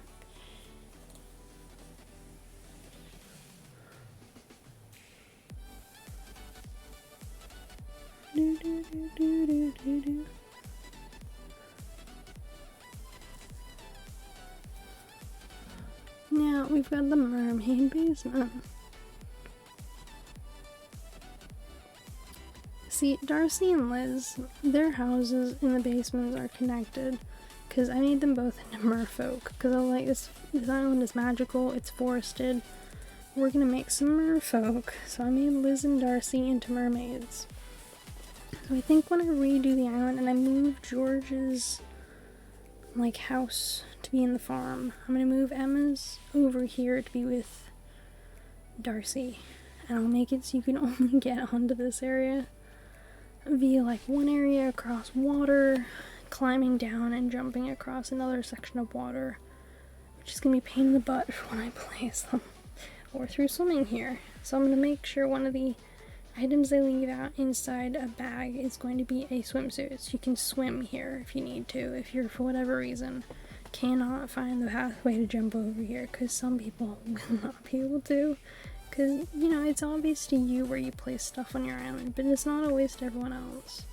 And I appreciate that. I love the mermaid wall though, because it glows, and so I put the fishies to add like depth to the wall. I add a lot of things into the walls and the rooms just for sound purposes. And just for like adding depth. I love adding wall items just purely so it makes everything feel a bit more like it pops out. A bit more realistic, you know? My island always causes lag for people because they're like, it's so many items. I'm like, yeah, it is a lot of items. So you have to go back through town to get to Liz and my main houses. You can't go through around. You gotta go through. Even if you're just going up here and then climbing down to Liz's instead of along the path over there, which is the main way to do it, like jumping across that bit of pathing. You end up here. At Liz's place. And here we are.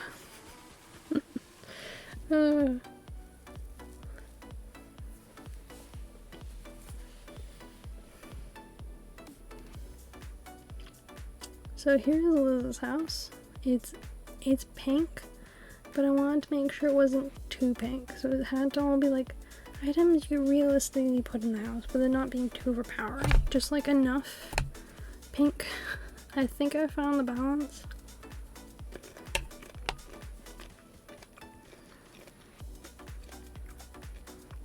You can never be entirely sure, you know?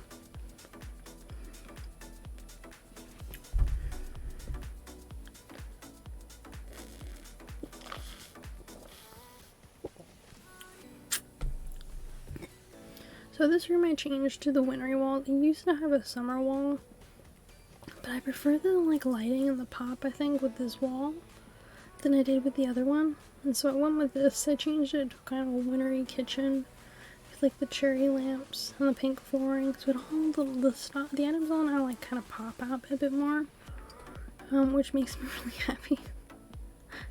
I don't know. This room brings me a kind of joy now with the lighting and the cherry lamps. You know? You tell me this isn't a comforting vibe. That this doesn't bring you some kind of greater joy. Like it makes you think of Christmas. I don't know, is that just me? I don't know. But it makes me think a lot of like Christmas.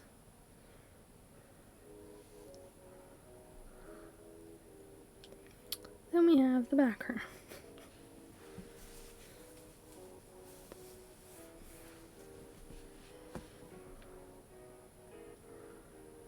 So this room has been a couple things. It's been a sewing room. It's been a couple of the rooms, but now it's a study because Liz loved reading books. So I was like, you know what? You planned on always adding in the library. Here it is. You give in the library that you always dreamed she'd get. And it's still got like elements of pink, elements of white, like it's very subtle in those areas, which really makes the rest of it like stand out, because you gotta think of the colors you use when you make a room. You can't have everything just too bright otherwise it's like overpowering, and it's like, then you're just like, what am I looking at? You know, you gotta like plan it out. So this is kind of like a Christmas little like sleeping room. You know, I wanted something that's a little wintry. I love the Aurora wall. But I hadn't really found a good place to use it, so I made this area into a workshop. And then I was like, you know what? No, we're gonna make a like Christmassy, like North Pole, like sleeping area with like the pink and red for Liz. And I think it's worked out perfectly. Leaving out the cookies for the reindeer. I wish the room was bigger. Like honestly, a lot of these rooms, I'm just like, I wish we could expand them the way we could in New Leaf. If that's in the new update, I will cry. Literally the things I want in the new Animal Crossing update.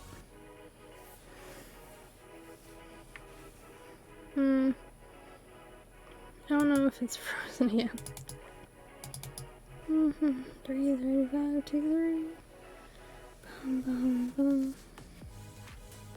Okay, I never know if when it freezes like that if it's actually frozen, so I just stop for the moment until it catches back on again. But essentially, with that old room, so I think I showed it with like the winteriness, like, because the video was still going, but everything else was mildly frozen. I think I just need to restart my computer, honestly. I should have restarted it before streaming, because normally I do, but I didn't. My computer's just been on for a couple of days. So honestly, I think stuff is just clogged up in it, in the back end.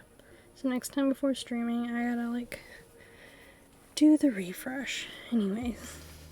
What I want in the new update is, like, apart from Brewster, which is cool, I want to be able to upgrade all the other rooms to being bigger. I want, like, maybe some more flower options or tree, like, fruit options. I'd love some more furniture sets, and Gracie Grace coming to the game would be amazing. Or some more, like, hair options, like hair and, like, some of those things would be really cool. Now, this is the first room I ever made in the game. Like, ever.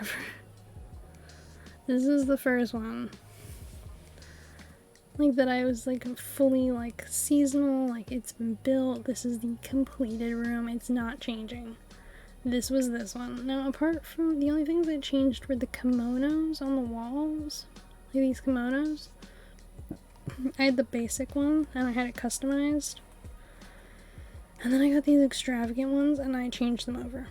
That's it. Those are the only changes this room has had. And then I moved, and the gnome in the corner. For anyone who's looking for this house's gnome, that's where it is. So that's what I, like, did. Now, the basement makes me think a lot of The Little Mermaid, but I really like that. So obviously Liz and Darcy are, like, merfolk together. So here it is. Here is the mermaid room. I had it in the wall items, because again, you gotta add some depth to it. Yeah, you gotta make sure, like, it feels, you know, like, it's gotta feel right. I don't know, I've always been a fan of, like, clutter and a lot of items, but you gotta make sure it all works together. If the items aren't working together, like, what's the point, you know? You gotta have it all as cohesive. You can't have too many items. If it feels like it's too many, I always remove some. Because you, like, sure, items are cool, items might work with it, but if you can't place them without it feeling like too much, you gotta take them out.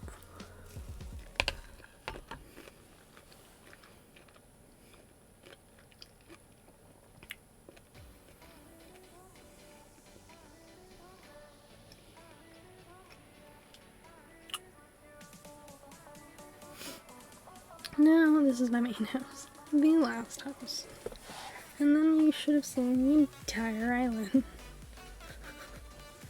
As you can see, my island is massive. It's huge. So this is my main room. I've been told my house feels like Howl's Moving Castle vibes, but cleaner. And I like, appreciate that. I can get behind that. I've thought about adding in some of that, like, where is it? Document stacks. I don't actually have any. I thought about adding the, like, the paper on the floor. The, like, scattered papers. But I was like, nah, don't really need it. It's fine. So this left room is kind of like a shrine-ish. Oh wait, I also have the warp pipe rooms. Can't forget them. Alright, so these are like shrine-ish.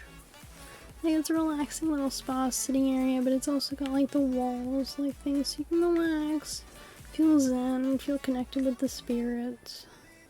You know, because you gotta feel connected. Otherwise, what are you doing?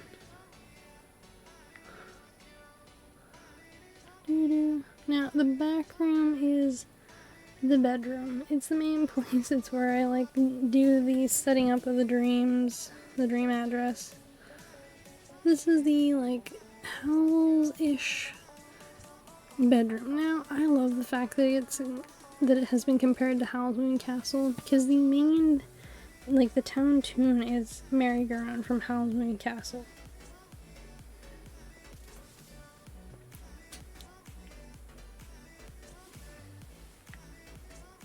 So the fact that it's been compared to that, I'm just like, oof.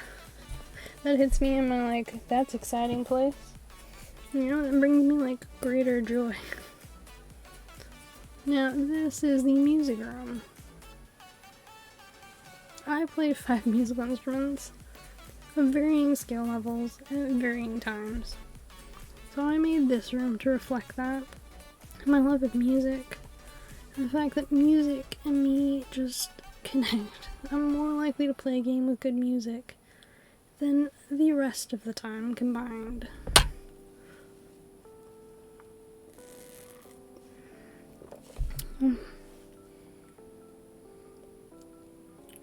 On to the attic.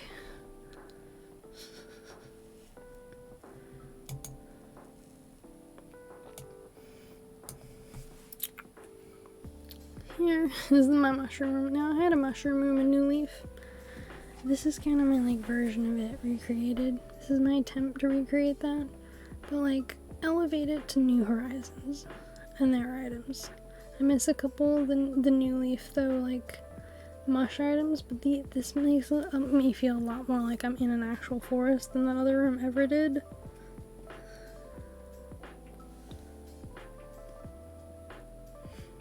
I don't know. And then I've got, like, zipper here, just to mess with people's days. I actually have a couple zippers hidden around the aisle. So it'd either be like, find all the zippers, but I gotta remember then how many zippers I've placed. And I don't actually know. I think it's only like 3 or 4. And they're not all, like, none of them are, like, hidden. They're all pretty obviously placed. Yeah, this is a nice little, like, study area, like Japanese Zen study area with the pagodas, like a place to nap. Some cute wall items to add, like, depth to the room. And some food, because I study multiple languages.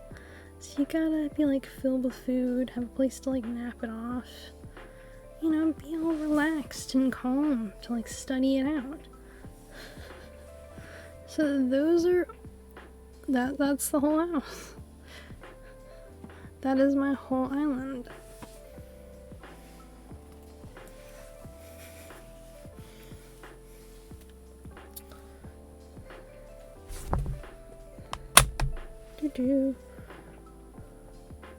So, as you can see, like, the island is very, like, it's huge. I have a lot in it. It's very extensive. And I'm pretty proud of how it's all turned out, honestly. Like, really, truly, I am really happy with how it's all turned out. I was just like, the reason I'm flattening, the reason I'm changing it is because I'm like, it's got room to grow. It can be better. I know it can be better. It's just like, you have to change it to make it better. So that's what I'm doing. Like, I'm flattening the whole thing and I'm redoing it with, like, the next level of ideas I have that relate to where it is now. So some of the parts I'm actually keeping. I'm just changing them, moving them, altering them. I know Emma's house is getting moved and changing its color. So a ton of things will change. But it's all good. It's an improvement. It's a good thing for things to get better and to, like, keep growing. You know? You don't want things to just... because then you get bored. And the thing is, this game, unlike New Leaf, doesn't have, like, mini games or anything to get distracted and to do. None of that. It doesn't have extra, like, things to try and, like, complete in the game. It hasn't had an update in ages. So it's perfectly understandable. So many people have gotten bored with the game, have moved on from the game. It is 100% realistic and fine, and understandable as to why they've done that, you know? So I'm just like, you know, I still play, but I love decorating. I'm like, so the things that I'm leaving when I flatten are the mine side and the marketplace side. Those are the only 2 things that I'm not flattening, I'm not getting rid of, I'm not changing. they are staying as they are. Everything else is getting moved, altered, picked up. I'm gonna go through so many shovels and axes, cutting it all down, but I'm waiting until I find a good weather day. So the kind of weather I want for the perfect dream address, like, date is like rainy during the day, but not too rainy, and it can't rain the whole day, just part of the day. And I'm gonna save it like 30 minutes before the rain. So if someone's on my island for long enough, they'll see the rain, but they won't spend the whole time in the rain, you know? So they'll only see the rain near the end of the island tour if they do the full island and they're there for more than 30 minutes. Which, if you tour my whole island, it takes you more than 30 minutes unless you, like, speed run it. And I have yet to see anyone, like, speed run this island. It's just not a thing. I don't know who's speedrunning my island, but it definitely isn't me. It took me like an hour and a half, 2 hours to do a full tour of my island. Editing it is going to be a nightmare. But yeah, I'm just like, things I would love for this are Zelda items. I feel like they totally neglected the Zelda anniversary. The items that were given out for the Mario anniversary, in comparison with the Zelda anniversary, it's ridiculous. There was Lego, there was, I actually have like some of one of the Switch cases because it was being sold for free. Like Switch cases, like a Switch was done, specific games, specific like theme inside the eShop. There was like so much merchandise, so many things. There was collections done with all these different companies for merchandise. There was a game that came out. Like, Zelda got 2 things, a Game & Watch and Skyward Sword remastered, even though it was a game from only like the last console. Yeah, sure, it was like done on the last console, and I think it was remastered, that one, because the original version was on the Wii, if it corrects me if I'm wrong. But I'm like, they could have done more. They essentially ignored Zelda, took advantage of Zelda. They didn't give the Zelda and the fans enough respect to give him a full proper anniversary the way they gave Mario. Like, they just essentially treated Zelda like the sad cousin to Mario. Like, they didn't give him anywhere near what they should have. Like, Zelda is a huge seller for the game. It's why the release game for the Switch was Breath of the Wild. Zelda sells systems. Link's Awakening is an amazing game. Like, they only did that a couple of years ago. Like, last year, maybe? Yeah, like last year? Or the year before? I'm like, they could have done so much more for the anniversary. They could have done more for the games. I was expecting in Animal Crossing, like, Zelda items, Zelda villagers, like, huge, like, lines of clothing, lines of Lego things. There should have been more than just the Game & Watch and Skyward Sword with an amiibo. I have the amiibo. It's adorable. I love it. It breaks the game. I haven't played the game. I own the game, but I haven't played the game. Because I'm not in any rush. I'm like, it's not going anywhere.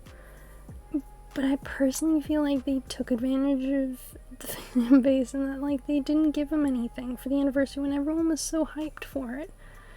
All things considered, I understand why they didn't do a 3-pack of the Zelda games, because they were planning on releasing them with the extra pack of items, like the extra expansion thing for their online, which I'll probably get because I want to play those games. I'm not in a rush, but I'll probably get it, even if it's not this subscription, maybe the next one, depending on how they're doing it, especially for people who already have a subscription. So I'm just like, I'll wait it out. It's fine. I'm not in any rush. I'm not in a hurry.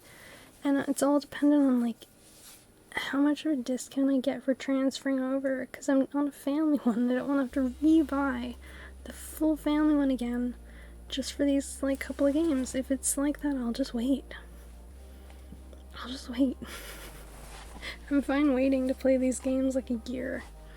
But yeah, so like I've done a full tour of my island now, and so the plans are essentially flatten the whole thing, move the flowers and the pumpkins because I'm keeping them. I'm not getting rid of them. I'm keeping all those, taking the fruit off the trees and saving it to replant fruit. And then we'll start plotting it out. I do have to move the museum, I think, to closer up. I'm leaving all the villager houses where they are, like up the back, because I don't know where I want to put them yet. But the only reason I'm moving Sherlock Watson and the museum over to the left side, just like higher up a little bit, is so I can like flatten all that back area. I might leave Sherlock and Watson's where they are because they're on the second level, so it's not a big a pain in the butt to move their houses, especially if I add the full second level back, which is a thought I have of making everything just second level except like a couple of areas. So, but the museum will have to get moved because I'm moving where the museum is. Just a fact. So it's not staying where it is, it's getting moved. It might be moved to where Abel's is and Abel's moved somewhere else, but I haven't figured out where I'm moving Abel's to yet, so there's no point in me moving Abel's until I know where I'm moving Abel's to. So I might just like quarter off where the museum is and leave the like 2 space squares I need to, like the squares I have to for the museum, because you know you have to leave a certain number of squares for like the layers. So I might just leave the number I need to for the museum and get rid of the rest. Which is probably what I'm going to do until I need to move the museum. And just plan around it. Because I can't move Emma's house until I move the museum. Because Emma's house is going where the museum is. So I can't do that area until after that. Which is fine. Like, it's not that big of a deal. I'm perfectly okay with it. But I like my island. It's just... it needed the change, it needed the alteration. I was finished, you know? I'd finished the island. And so it needed to change. Oh, one thing I did do most of this week, apart from apparently get like a base cold that's giving me like the snifflies, is watch a lot of Murder, She Wrote. When I was like conscious in the morning before work, I was watching a ton of Murder, She Wrote, and it's such a good show. It had on it, I swear, they're not listed as a guest star or anything. I might have to go back to that episode to see if they're listed, like, outside of it now. But it had Caitlyn Jenner in it, like, in the 80s, like, you know, way before their transition, like, way, way back. I was just like, oh my god, is that them? And they were believable as their acting role, like, totally believable as their role in the show. I, like, saw them and I was like, wait a minute. Because I'm pretty sure it's Caitlyn, like, back then. You know, in the prime of their Olympian days. I'm pretty positive. And it's just, like, you know, celebrities, when you watch them and they're acting and you're like, it doesn't feel like they're really, like, in that scenario. It doesn't feel like they're that character, like what they're doing. It feels like they're just pretending. Like, it does not feel like acting, like flawless acting. This was not that. This was like flawless. Like, I believed them in this role. They did good acting. It was good, like really good. And I appreciate that. I assume it is Caitlyn from back then. So I might have to look it up, but they did really good. The people in this show, some of the actors, like they've... Let me see, do I have the box around here somewhere? Box is around here somewhere. I was just watching, oh right, it's here under my iPad. It's under my iPad. So you probably wouldn't know most of these names, but season 1 had some amazing talent. Let's see, it had like Andy Garcia, Cesar Romero, like some big names. It had a lot of them, and unlike a lot of shows that don't list the like guest stars, this one like lists them like on the box. They don't list Caitlyn on here, but there's also the possibility that like because I don't know when this was released, you know? So there's always the possibility they just, like, left their name off because they were, like, just... I don't even know why. Maybe they just left their name off for some unbeknownst reason. Who knows why? But I will actually have to look it up and see if they were in this episode. Let's see. You know what we'll do while we're here? Just so I can say if they are...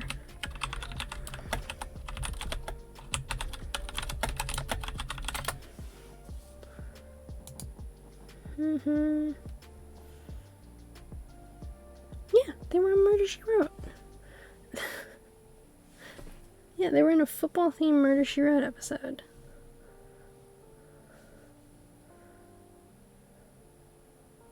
Yeah, so this was an episode where she, like, the actress, who plays Jessica, like, Angela Lansbury, their character, inherited a, like, football team when their relative died. They have so many relatives. So they have a football team they inherited, like, 4% of. Like, they are the split ownership part that splits, like, the votes. So a bunch of the partners wanted to buy them out to have the rights to the vote split that she had ownership of. Because she could stop things from happening with her 4%. Because the rest of it was owned by 2 other people. Now, she, I think, gave it all to Caitlyn's character's daughter in the show. Pretty positive. But yeah. So, like, she was on Murder, She Wrote. Totally forgot about it. So, apparently, the ones that were on here were Joaquin Phoenix. Yeah, it was when he was, like, a kid. I don't really recognize him.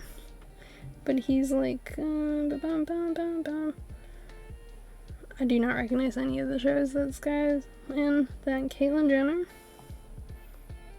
Where, like, back then when they were, like, in the prime of their athletics.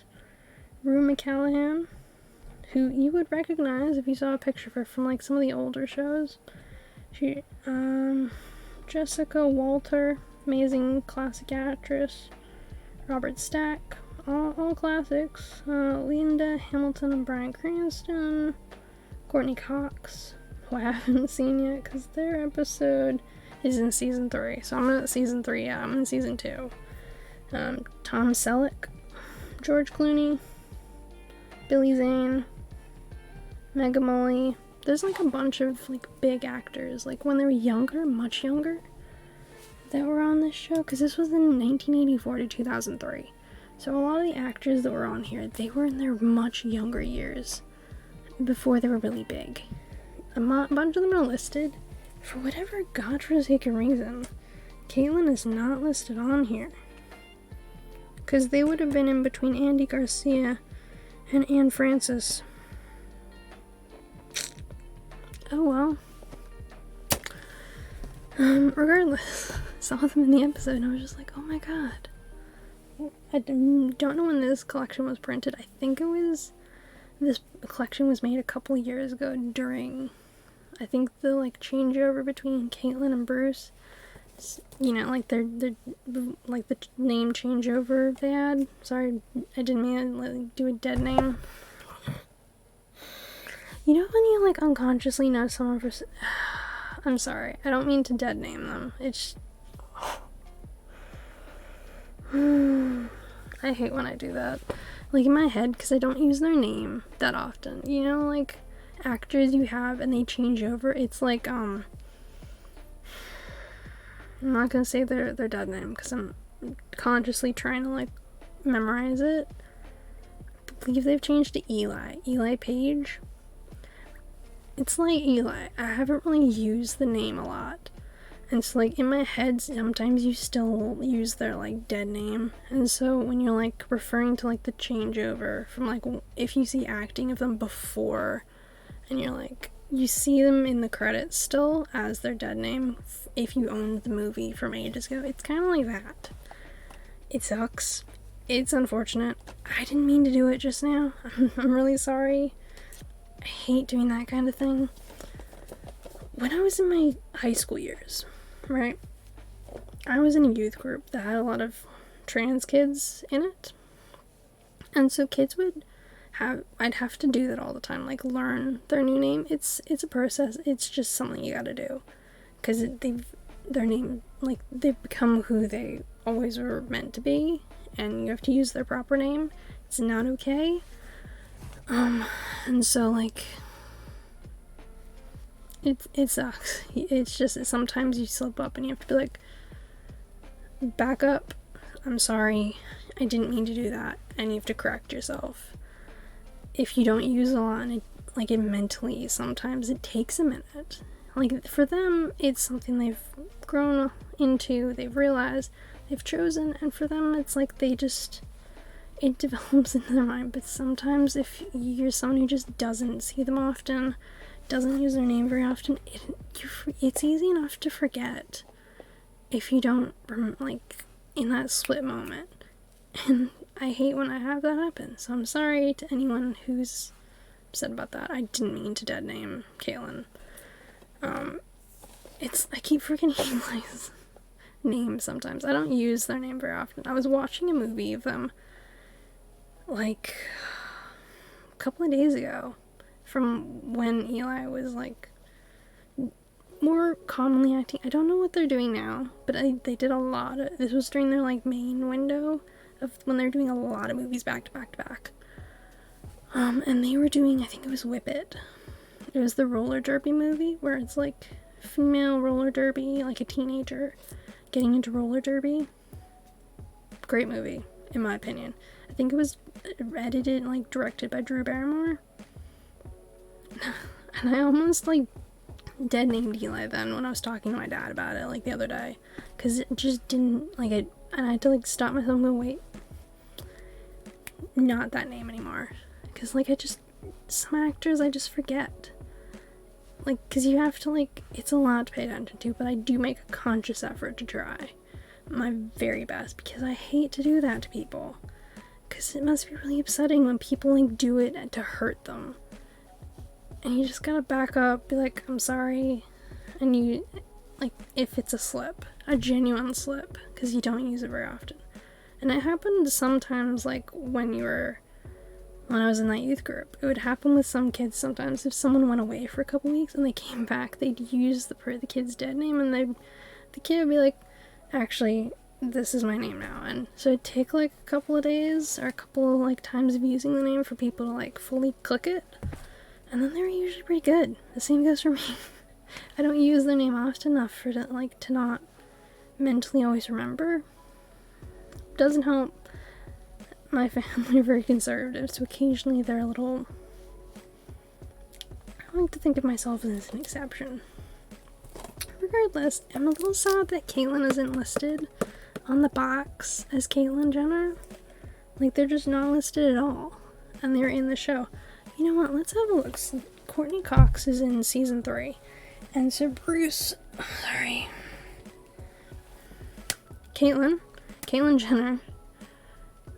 Caitlyn would have been listed if Caitlyn's not listed in season 1, because they were only in, I don't know if they did a lot of acting. I know that Caitlyn did some acting. What acting has Caitlyn done? Actually, let's look that up. Caitlyn Jenner. Jenner acting. Let's see. Because I'm kind of curious what Caitlyn Jenner has done as acting. Oh boy. They've done a lot of acting. They were in the Hunger Games, apparently. I had no idea. They're in the Hunger Games, a couple of TV shows. Family Guy. Chips. they don't actually list Murder. No, wait, there it is. Murder She Wrote, the one episode. So it's listed in their filmography. Alright. Let's see. Courtney Cox was only in one episode. No, they're listed. I suppose it's a little... I don't know if it's a little different with Courtney, because... No, it's probably exactly the same. I'm really annoyed then that Caitlin isn't listed. Yeah, no, that's a strike against whoever produced this. Because when was this? Yeah, originally produced 1984 to 2003. But yeah, Caitlin's not listed on the box. Something to consider if you want to, like, if you're planning on getting this. I actually didn't know that when I got this box. So if I'm actually planning on, I think, doing a review of this show. Like, once I've watched the whole thing. I think I'm gonna like, do a review of this box. I'll put it up, like, on the website. And I'm gonna probably record it and make it as a mention, as, like, something to know about this box set. Because even though I love the show, truly, I do love the show, I love the acting in it, Caitlin did a great job in their role, in their episode. Like, they truly did. But I wonder why they're not listed. Like, if it's the reason I'm thinking, if it's, like, anti-LGBT reasons, that sucks. Like, I'm pissed about that. If that's the reason why. If the reasoning why is, like, if it was during the period where they were, like, changing everything over from before to Caitlin. And so as a result, they didn't put it on because there was, like, something with production. They should still have, like, their dead name then on this box. They would still be listed. I have to wonder why they're not listed. Because Courtney only did one episode. George Clooney only did one episode. And they were pretty big during the 80s. Like, there's a bunch of acting roles they did during the 80s. I can see here they were on Me and Mom, Silver Spoons, Fall Guy, Chips. Like, there's a number of episodes in Chips. Like, 7 episodes? Like, a lot of acting. Not to mention the Olympics. Like, they were a big star. They would be listed. Okay. That, I want to recommend watching this show. I do, because it's a great TV show. And Caitlin is great in this role. Despite the fact for my mental blank. Like, so I'm consciously repeatedly using Caitlin because I don't use their name enough. So this way I will never dead name them in the future because I pissed myself about dead naming. The fact they're not listed on the box, that I've just come to terms with, like, realization that they're not listed on the box for their acting role. It's not like it's like, hey, they were in one episode, they never did any acting, they weren't a big enough guest star to be listed, but they're big enough to be listed. This is like pre-Kardashians. This, like, stuff happened. Pre-Kardashians, they were big in their own right.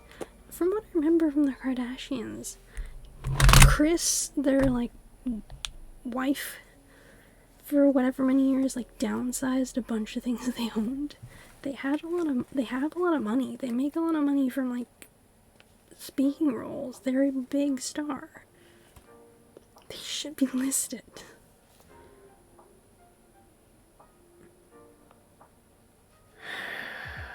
That makes me mad. Alright, so I recommend watching the show for watching reasons. It's a great show. Caitlin did a great job in their episode. I'd like to apologize for dead naming them twice in this episode, like in this thing, because I'm so pissed at myself. I'm mad about that I've dead named them.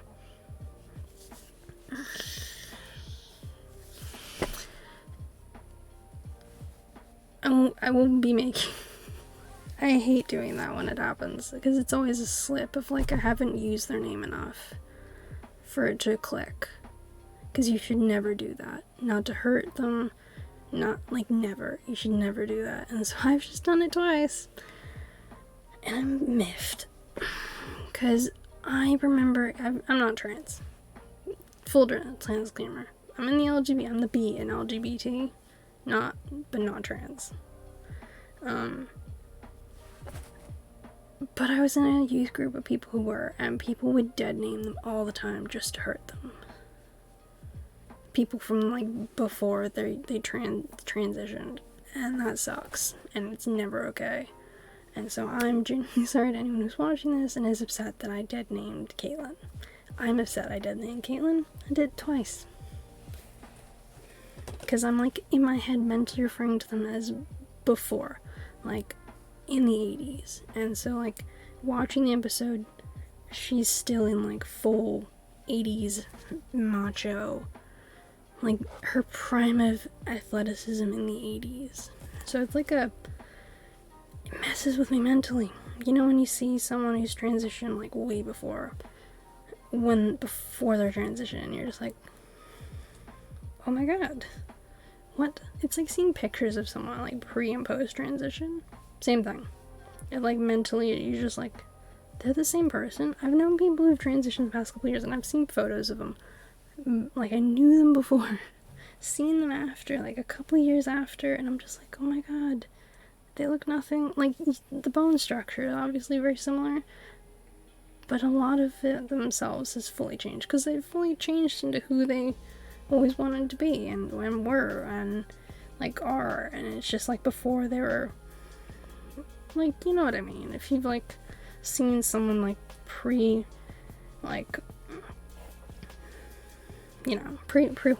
like, pre-hormones and like, fully deciding to, like, stop being, like, dressing the way, like, they were before to, like, make people happy or whatever. Like, the change that happens.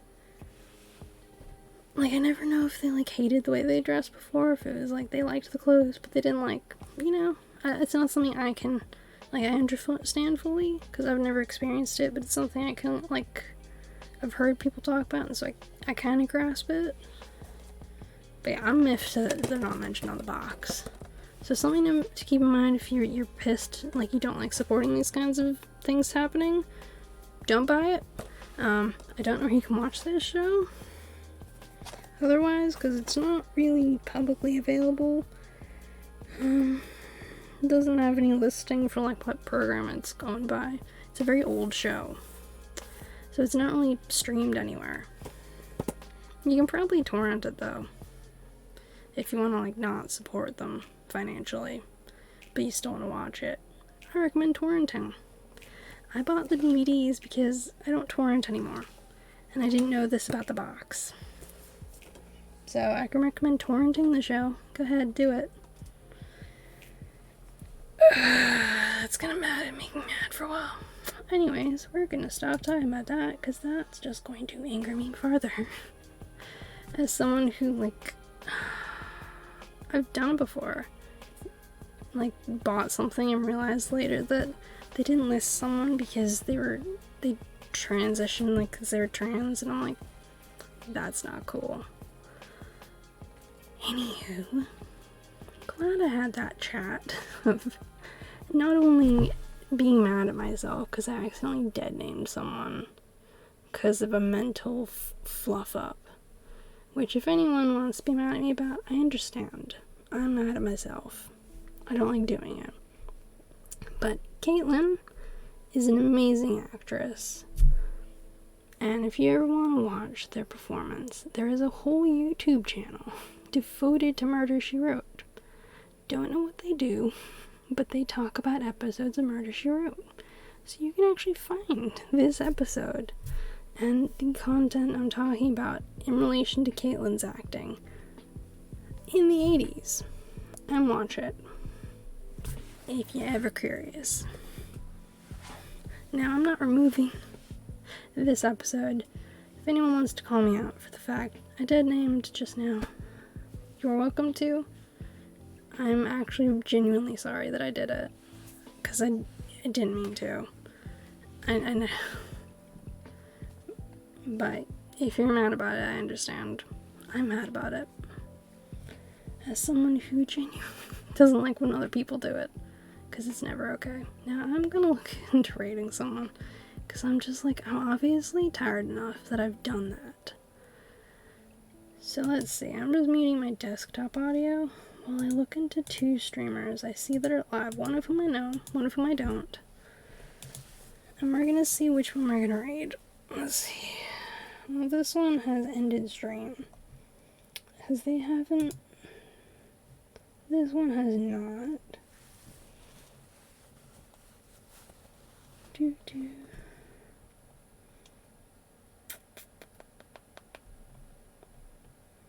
Yeah, we're gonna raid them because they don't look like they're ending anytime soon. And they're like exploring islands.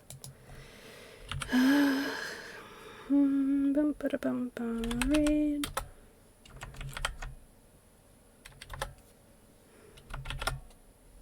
Alrighty. Raid.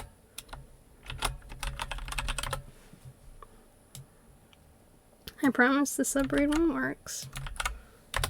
Exhibit A. Thank you all for being here with me today. Thanks for like hanging out while I toured my island, to show it off, to record the whole thing so I can put it on YouTube and I can share it, albeit I'm annoyed that like my audio stopped working. You know, like the audio in on my Elgato. Don't know why it's not working. I don't know if it's working on the stream. I'm gonna watch the video back later and figure it out. I'm probably gonna edit, like, unpublish today's stream, edit it, upload it, because I don't want to put me dead naming people out there in the universe, because it's not cool. And I would never want to encourage anyone to dead name Caitlin, because I'm sure they've had enough of it. Thank you all for being here and hanging out with me while I'm obviously this tired now, and for watching my tour. And I hope you all have a lovely rest of your day and are lovely to Let's J. So, bye. Bye.